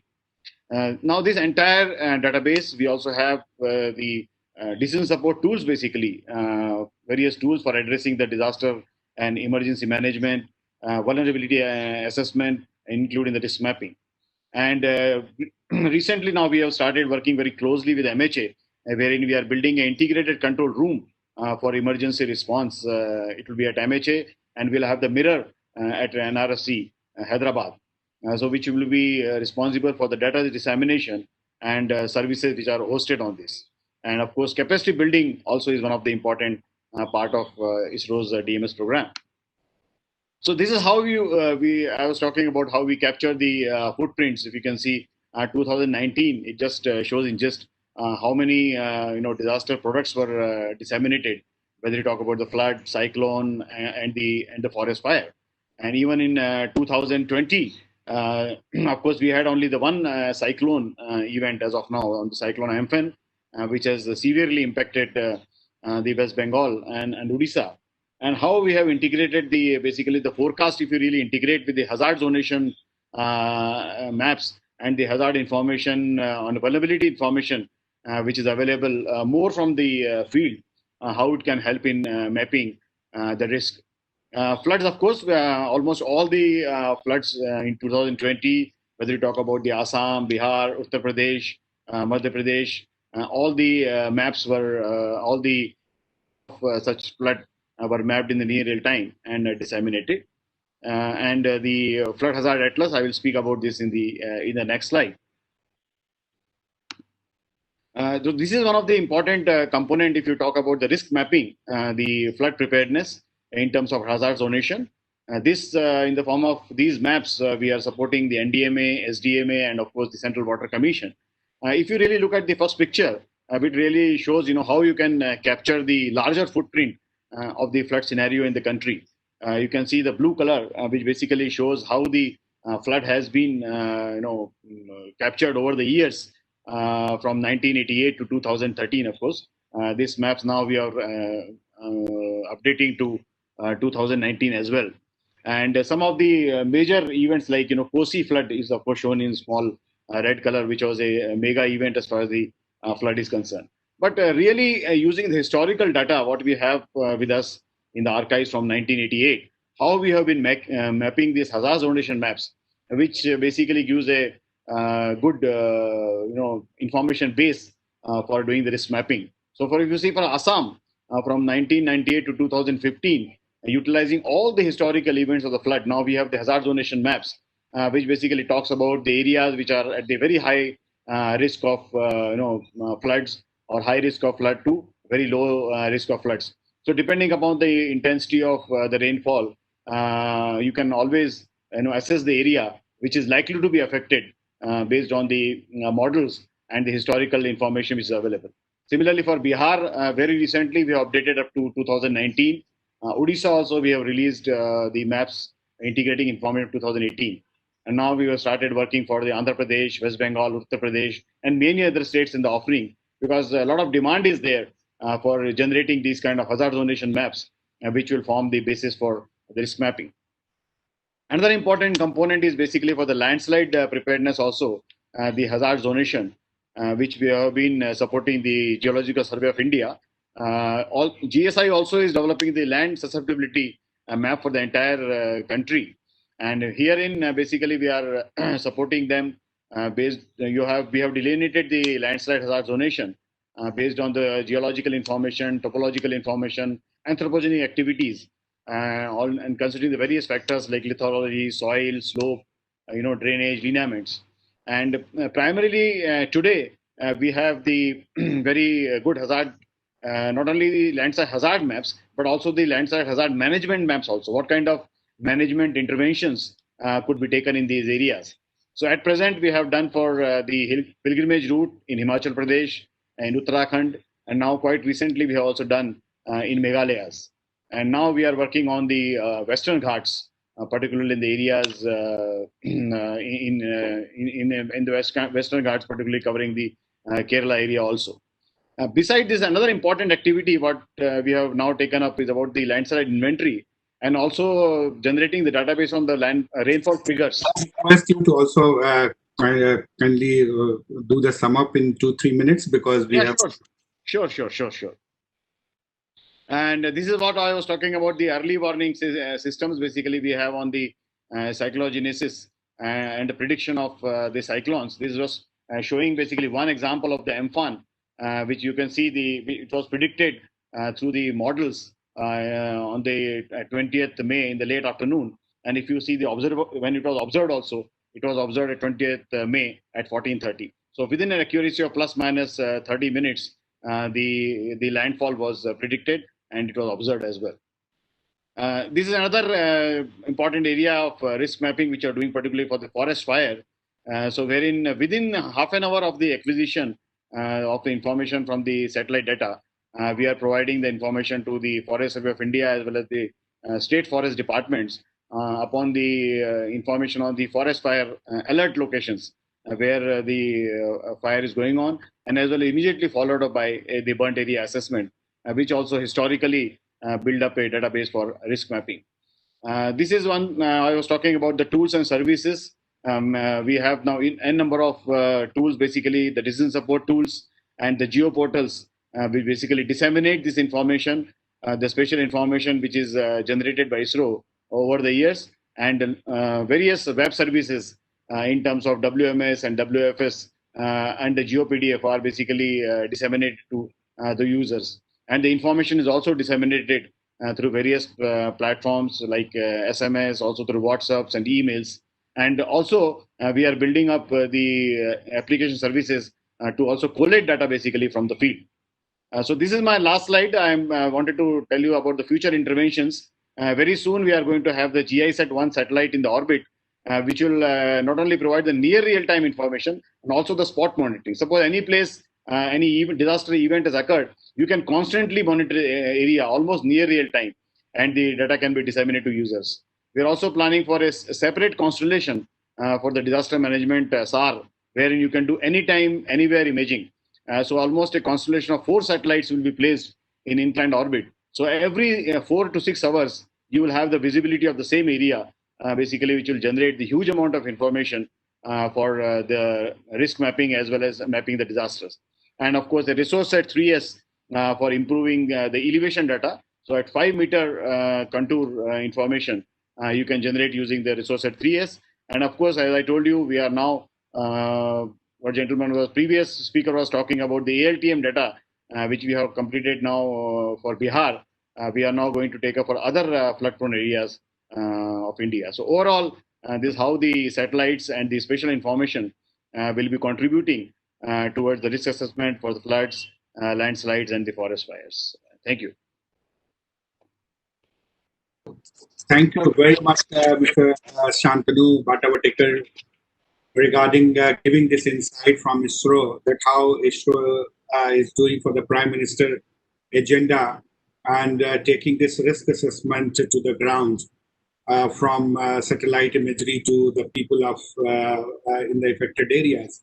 And you very well mentioned that anytime, anywhere imaging, along with the understanding risk through risk assessment. Real-time monitoring is very important, and many of us were raising this concern and issues that how the data can be attained or on a regular basis with our own capacity, so that any time when we need to do the risk assessment could be done. And you have given a very good insight from the ISRO side. Thank you very much. I'm told that you have to go for a meeting. Otherwise, I would have some questions. But before that, I wish to invite, because you have flagged many issues and other speakers have also highlighted issues regarding the mapping. And when we talk about this mapping, we get to know that who is the custodian of the maps in India. And then we find that this is the Surveyor General of India, which the department. And there are not many maps, political map, physical map, and contour map. Can we have his insight about this risk map as well? Whether the risk map is the prerogative of the Geological Survey of India, or every department should start preparing, how that should go into the mainstream. So I request Lieutenant General Girish Kumarji, Survey General of India, to be with us and share his point of view at this point of time when we are talking about PM 10 points agendas from plan to action. I welcome you here. Very good afternoon to all of you. Namaskar. Santoshji, thank you so much for inviting me to address in this webinar. I have been hearing a lot during this. Of course, I joined from 12 o'clock onwards. but a lot has already been said and discussed, and there's a lot of demand that very high resolution base map should be available. As on today, we have national coverage on 1:50,000 scale, and about 65% coverage is available on 25,000 scale. But since there was a great demand for high resolution data, so from 2018 onwards, we switched over from 25,000 to 1:10,000 scale, and now 1:4,000 scale. Now, very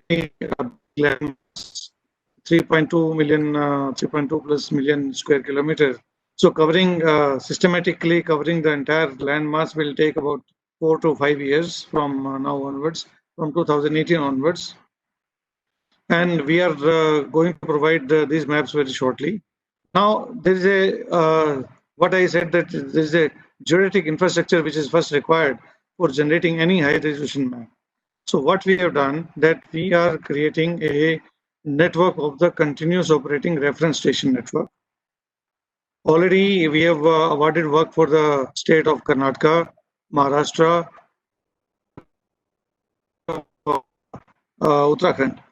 What this infrastructure will do, this infrastructure will replace the entire GPS system, or what we carry, the DGPS system. So these towers will be there, these stations will be there at a distance of about 80 to 90 kilometers apart. If you have a rover and you stand in a place within that network, then within 1 minute you will get accuracy of 2 to 3 centimeters. So that will expedite the provision of the ground control point, and also it will reduce the cost of ground control point also. Because as on today, if we send in a network mode, so we send a team of 5 GPS operators and they provide only 10 points in a day. So it means it is very, very cost intensive work which needs to be done. So now slowly and slowly we'll in the next 2 to 3 years, we have plan, it's already approved, and we have the plan to take this CORS network in the rest of the country also. In 2020, this year itself, again, we are bidding for Rajasthan and Punjab. So 6 states will be covered in any case, but then we want to take it for the next 2 to 3 years. Similarly, height is one of the very important when it comes to disaster management or risk assessment. So whatever benchmarks we had till now, they were based on our 1906 and 1907 datum. Now in 2018, we have revised our vertical datum also, which is based on observation on both the ports. That is 4 ports on the east coast and 4 ports on the west coast. So new vertical datum, which is based on a geoid modeling also, has been revised. And now we are in the process of taking our new vertical datum from the coast to the Himalayas. Now, for this, we need to do about 2 lakh linear kilometers of high precision leveling. That is forward direction and backward direction also. So all the Survey of India offices throughout the country, they have already started from 2018, and we have covered quite a bit. And we hope that in next 2 years, even the new vertical datum will be available for the rest of the country. Along with this, we are doing gravity observations. We all know that most of the developed countries, they already have the geoid model in their countries. But in India, we didn't have till 2018.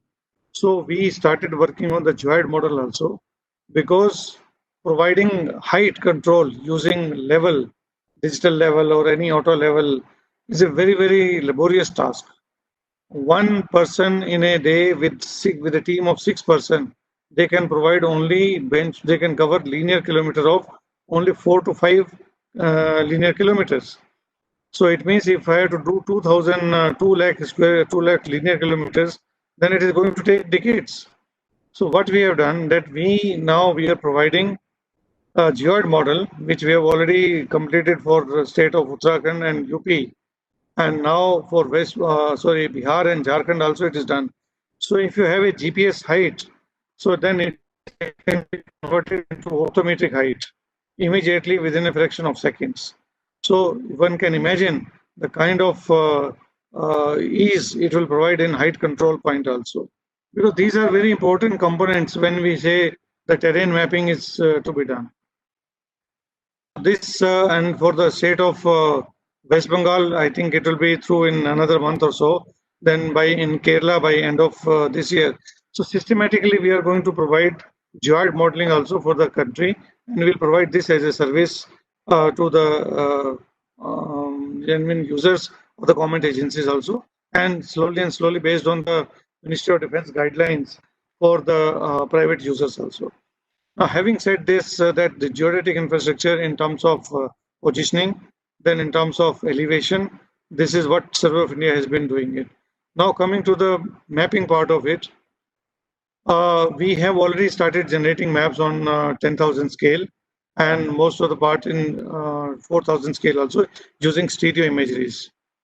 Now, there was a requirement of generating very high resolution digital elevation model along the 5 rivers in the northern India, which was required by National Hydrology Mission, National Hydrology Project under Ministry of Water Resources.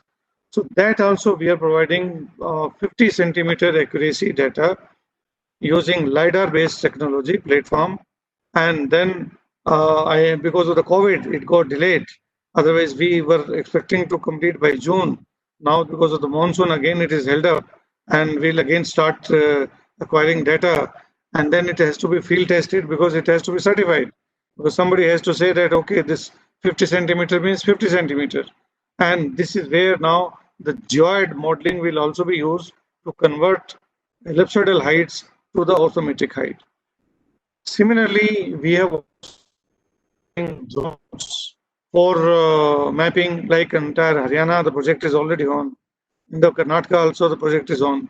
And under Swamitva project, we are going to map 6,62,000 villages on 1:500 scale, along with the 20 centimeter vertical contour interval also.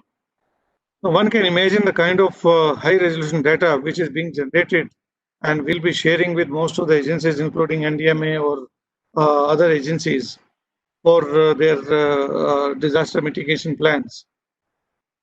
But it all will take about 2 to 3 years or 4 years.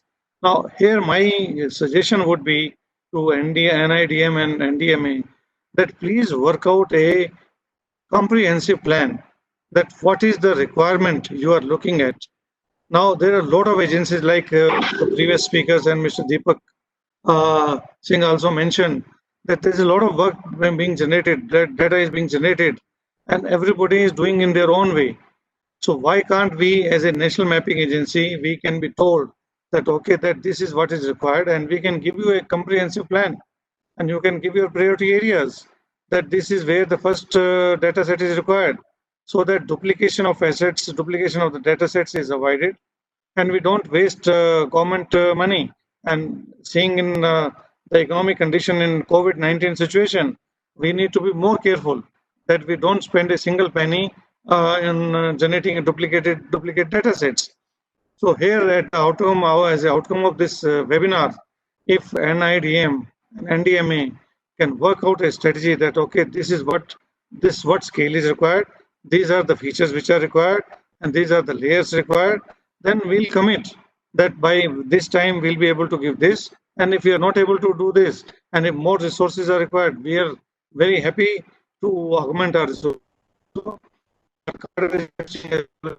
By Department of Science and Technology, funds are also being made available. But if we can join hands by allocating funds or by allocating resources, then as a national, we can come out with a good strategy so that high resolution data is available to the users for their planning purposes and for their all kinds of applications also. So I'll be very happy to share if there are any questions or answers, but definitely we are moving in the right direction, and we should be able to provide a good solution to all the stakeholders. Thank you very much. Thank you very much, Manish Kumarji, because you have given us a way forward that how that national agencies can come together and avoid the duplication and do the capacity building and have a kind of a national product on a risk assessment instead of every agency is doing that. We have Mr. Kamal Kishore sitting here, and we have Major General Manoj Kumar Bindal also, and you have raised these two questions. to these two agencies, that how these two agencies can come together. Listening to all the presentations and the points made by the panelists, I would request, first I would request Major General Bindal, how he is looking at this entire point, as we will be having 5-7 minutes question answer also among this from the delegates, and then we will have Kamal Kishore. So should we go for first 2-3 questions, or we can request Major General Bindal for taking this? I'm addressing it to you, Major General Bindal.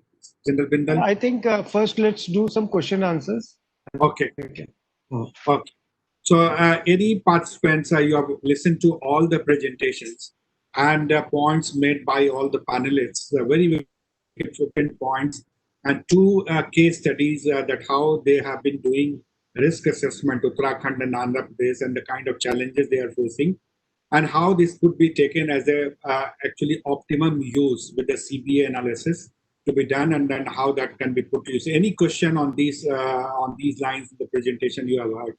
Any delegates who wish to mention? Although I have seen the chat box is full of questions and admiration, especially on the entire inputs given by the delegates or the panelists. One question which I see as a kind of they are asking in terms of digital SOE sheets, J values, sometime match with the hard copy of SOI sheets. It's a technical one. So anybody would like to pick at spot heights and the hilly areas, cliffs, how to rectify it at the cliff. So this is one question which has come. The another question which has come up in terms of early warning system in India is rated best in the world. The big challenges are in a mission disseminations. So how that would be impact-based dissemination would take place, how to ensure last mile connectivity and community ownership of the entire products of the this risk. And the third question, which I would like to highlight in terms of this, how we are going to have a kind of a integrated approach from here to as information to the preparedness. That good information we have, but how we are actually applying it for the preparedness and response. So these 3 questions I have flagged for the panelists. Anybody would like to mention that how it is going to help? These 3 pertinent questions which have come up by the participants. Anybody would like to, Mr. Deepak, would you like to, or any Uttarakhand, Mr. Joshi, are you there? Or let us, Faisal is there, I can see very well. So Faisal, would you like to respond?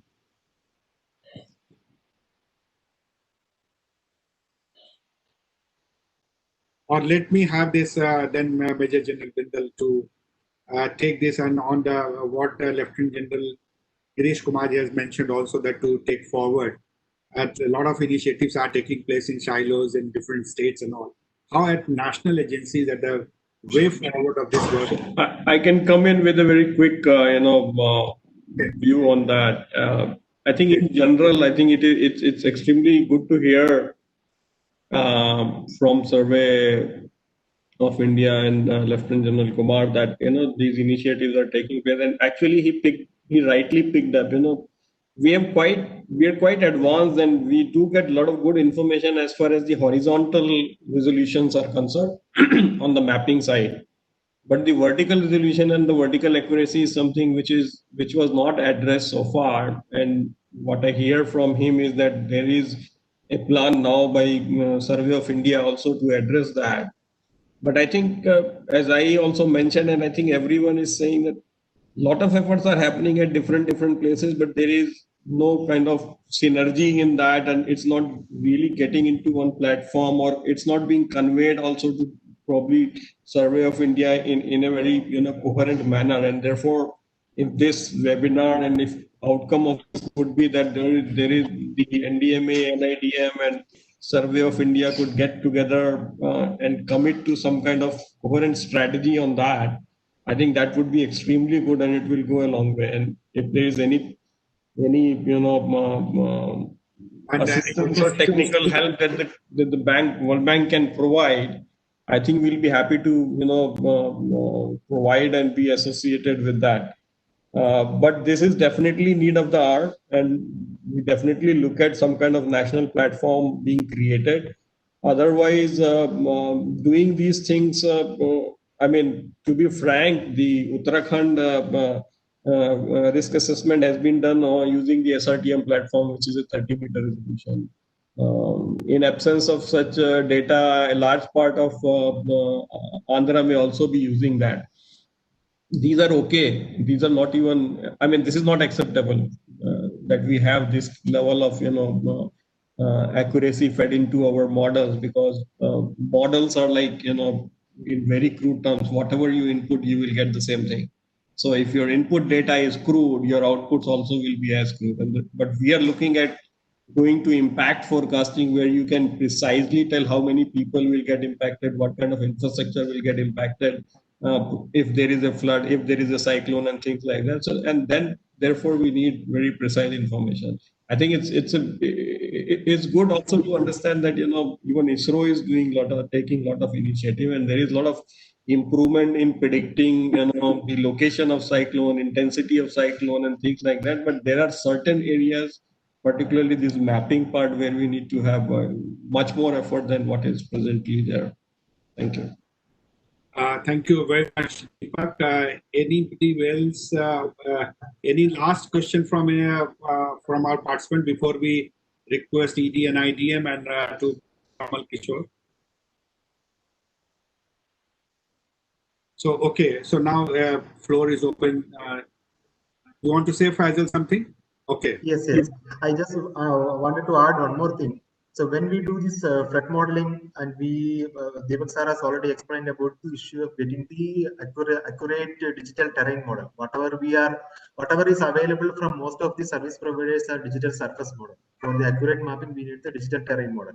And then when we go for a river basin mapping, for example, the major floods, major rivers in Krishna or Godavari, whichever is in Andhra Pradesh, we have to map the entire river basin. So this river basin is not just confined to this one state alone. This Godavari state has covering in Maharashtra, in Orissa, in 3-4 other states are covered. So for the mapping purpose, we need the DTM of covering 3-4 areas. So when at national level, the mapping exercises are prioritized based on the major river basin level, we can also plan like, okay, first we will go for the mapping of the major rivers, so on. So accordingly, a combined meeting of the states can be worked out, and the data requirements can be prioritized. Thank you very much. The idea of this webinar was that the two models which we presented from there, and Andhra and especially Uttarakhand, along with the brief mentioning of Gujarat and Himachal Pradesh, that what they have been doing, and also that national agencies, what they are capable of, and what they are doing it. So that Survey General of India mentioned, and also ISRO has mentioned these two the excellent presentation. So now the time has come to that collate and move forward from here, that how the capacity of Bihar, or how the capacity of Assam, or how the capacity of other states, West Bengal, can get together with the support of national agencies, so that we can take the outcome of the workshop that what has been flagged by Survey General of India, Lieutenant General Mr. Kumar, and he mentioned about that that national agency should come together. So I'm offering it to General Bindal, the platform, to take this from here. General Bindal, before we request Excuse me, sir. Mr. Girish. Yes, sir. One question one of the participant has asked, how these risk studies can be basically go for the common people and for the basically for the locals. Okay.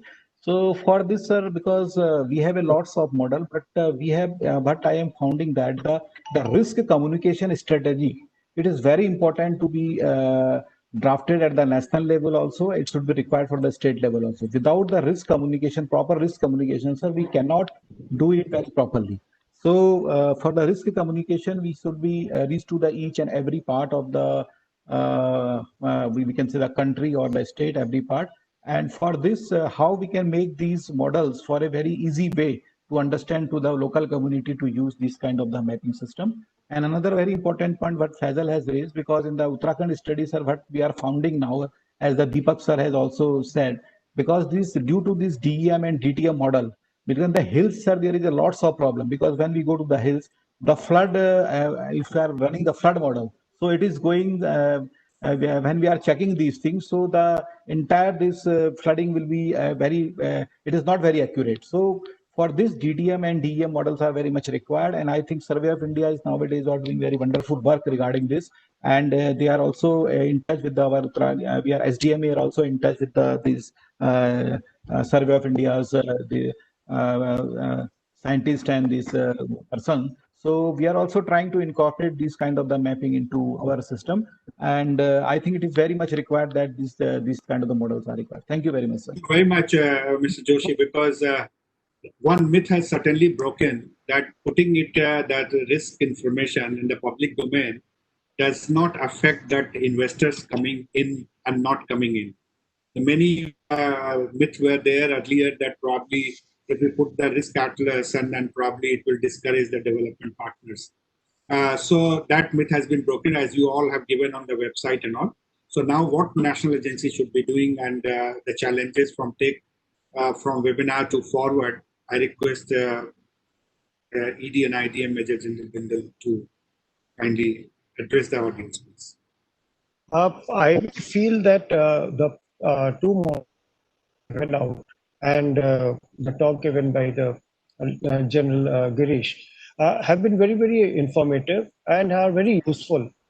We are now coming up with 3D maps, which is readily accessible to all by bringing the vertical dimension. The moment 3D maps have come into local use, where everyone is able to see for himself rather than it is restricted to a few agencies, it will bring about a great change. Today, all the maps that we are talking about are not to the local population when they are planning. So everywhere they're dependent upon some agency to tell them what is good and what is not good. So populating the maps that we are making and making it available to the common public in an easy to understand system on a normal laptop, on a normal desktop, will go a long way in ensuring the last mile connectivity.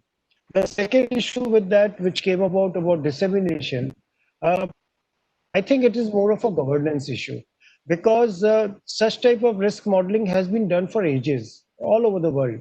But what then? Thereafter, who is ensuring that? Has the risk modeling, like we saw in Uttarakhand, the panelists showed large number of landslide prone areas. Has they been made as no construction zone? If they have not been made as a no construction zone, or in those areas, unless some specific building codes have been made mandatory, then creating such a map is of no use. We can keep creating flood basin maps, but unless and we keep allowing people to settle in that area, which little bit of rains is also like to get flooded, then it is of no use. So finally, to ensure mitigation and ensure preparedness for future or resilience, it is very important that all these maps that have been prepared, risk maps, they should be converted into a land use planning, wherein large number of areas should become totally no-go. They can become parks, they can become some reserved forest, they can be just open areas for cattle to graze, but no construction should be allowed there.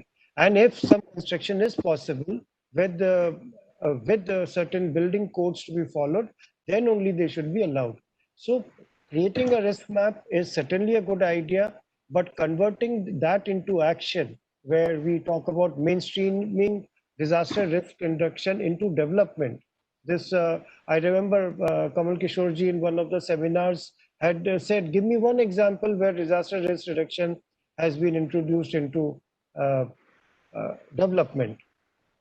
That is exactly what I am also saying today, that Uttarakhand has made so many such good maps, Andhra Pradesh has made, World Bank is talking about so many, but what is the effect on ground? So somewhere we need to take stock and be very, very stringent on land use planning.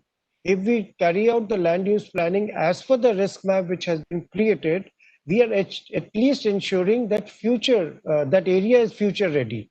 Retrofitting and other things are structural steps which we need to take because we can't help it. If certain area now we are making a risk map of a populated area today, it is not possible, humanly not possible, to shift out that entire population, even if it comes under any sort of high risk area. There we have to go for other means to reduce the risks. So this connect is missing in this agenda point, that how the risk mapping will be converted into actual action plan. And I think that is a big gray area which needs to be looked into by every state department at the national level also, and also the dissemination that I talked about, that the local people of that area should be known. Maybe in a landslide prone area, signages can be placed in such a way, and it is universal in nature, so that no matter where a person goes from one hilly area to another state hilly area, the signages are the same, and there should be no construction, no settlement, no hawkers to be put there, or a system when during a landslide prone season the temporary shelters are only allowed and they move out of that area for that period and no one suffers. So it is finally we have seen in all, whether it be earthquake, whether it be flood, whether it be anything, that it finally comes down to land use planning, land zone planning, land zoning. You can keep doing it, but actually the governance issue comes into play, where permissions are not being denied to construct in an area which everyone is aware of is a if I'm just right now giving an example of landslide. So that change in the mental set of the people needs to be changed, that it is a no-go area, marked accordingly on the map, marked accordingly on the ground, and strict vigilance is kept that nothing comes up there unless some structural measures have been put in place, like tunneling or any other thing, to allow access through that area. So I think this is something which at a national level can be stressed upon through various webinars, through various sensitization programs, through various documentation publications, as to how to convert, how to implement a risk map and convert that into mainstream that into a development plan of any area. So I will close here itself, Dr. Santosh. Thank you very much, General Bindal, for giving three major insights that how this gets converted into public planning, and this is the land use planning is referring again and again, so that practically use and permission denied in the high prone areas if they are not having this kind of a particular kind of design parameters of the high risk zone and the low zone and so on and so forth. And a lot of capacity building program have to be brought in and taken to the people. Mr. Kamal Kishore is there from NDMA, and he is listening to all the presentations. What is the final point which you like to mention, Mr. Kamal Kishore, as a kind of we are talking about mainstreaming risk mapping, and you flagged a couple of issues which panelists and also others have been tried to answer some of the questions to your concerns. Thank you very much, Professor Santosh. It has been a very interesting conversation, particularly what General Girish was saying some time ago. So I just want to, without repeating everything that has been said, and General Bindal summarized forward very nicely. I just want to say one thing, that NDMA is going to start a process of doing risk assessments for two states, working with two states, Mizoram and Kerala. I think that will be an opportunity to address a lot of things that were talked about and begin to set up a national system of doing risk assessments and identify for which aspects of the risk assessment, which are the agencies which are going to provide data. That would be a nice opportunity for us to systematize. We already have an MOU with Survey General of India, Surveyor General, we can systematize that and see, state by state, what is it that different agencies bring to the table, and so that we make the most of the latest information and knowledge available in the country. Thank you very much. Thank you very much, Mr. Kamal Kishore. You have mentioned about this Mizoram and Kerala and national system. What, Mr. Girish, do you, General Girish, are you there? Would you have a last point from your side? Thank you so much, Professor Santosh, and thank you, Kamalji. We'll be very glad to participate in these two states, Mizoram and Kerala. And I'll work out in the meantime whether it comes officially in some time. But in the meantime, we'll start working on these two states and see what best possible solution and data set Survey of India can provide in terms of 2D and 3D also. Because in disaster third elevation, that vertical data is very, very important, and especially in Mizoram because it's a hilly state. And Kerala, as I said, that GeoD model will be ready. So we'll definitely come out with good solution to provide to NDMA. Thank you so much. Thank you very much. Mr. Santanu, are you there? From ISRO, Santanu Vatavateka? Just he moved outside. Okay. Okay. So, on our side also, we can participate in this national program with Kerala and Mizoram. So, certainly ISRO will also extend its support. ISRO will extend its support. Thank you very much for committing this. Anything from World Bank, Mr. Deepak? I think we look forward to what would be done in these two states, and we keenly watch that. But just wanted to make a thing that as far as hilly states are concerned, the vertical information could be relatively coarser. We can work with 5 meter or 10 meter level information because the slopes are higher.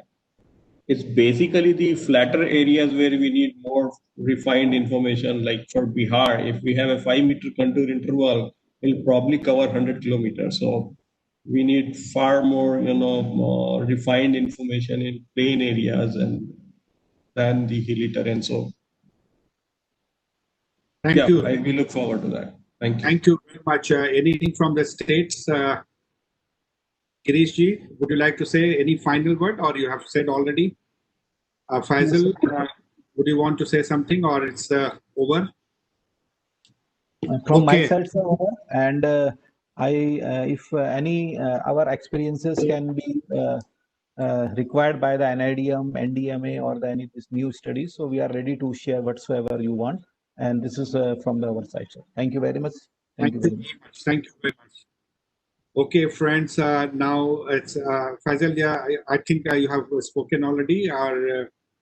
So thank you very much to all of you, all the distinguished panelists. I will just give this request, General Bindal, if you have to say something at the closing point, or you have said. No, I have said enough. I have said enough, but I'm thankful to everyone. Thank you very much for giving insights, and my gratitude and thanks to Mr. Kamal Kishoreji, member NDMA, for being with us and sharing his viewpoint. And I will not repeat, but just I wanted to extend my heartfelt thanks to you. And also, I wish to extend my heartfelt thanks on behalf of NIDM and entire team to all the distinguished panelists. We can say that General Girish Kumar, and then we have Dr. Santanu from ISRO, Mr. Deepak Singh from the World Bank, Mr. Girish Joshi from this Uttarakhand, and Faisal from Andhra Pradesh. A special thanks to Survey General of India, because we initiated the entire process of being that forming a national initiatives as part of this particular webinar, which we intended initially, that how that PM agenda can go into that at the grassroots level. And all have suggested, and a lot of work have come to the hands of the national agencies for supporting states. And the state has also offered that whatever the capacity they have built, they have been willing to take this together with the national agencies, and also to helping the other states as well.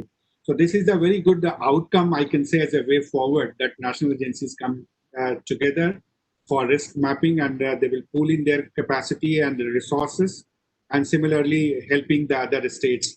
no better outcome which we would have expected than this, that strategic intervention.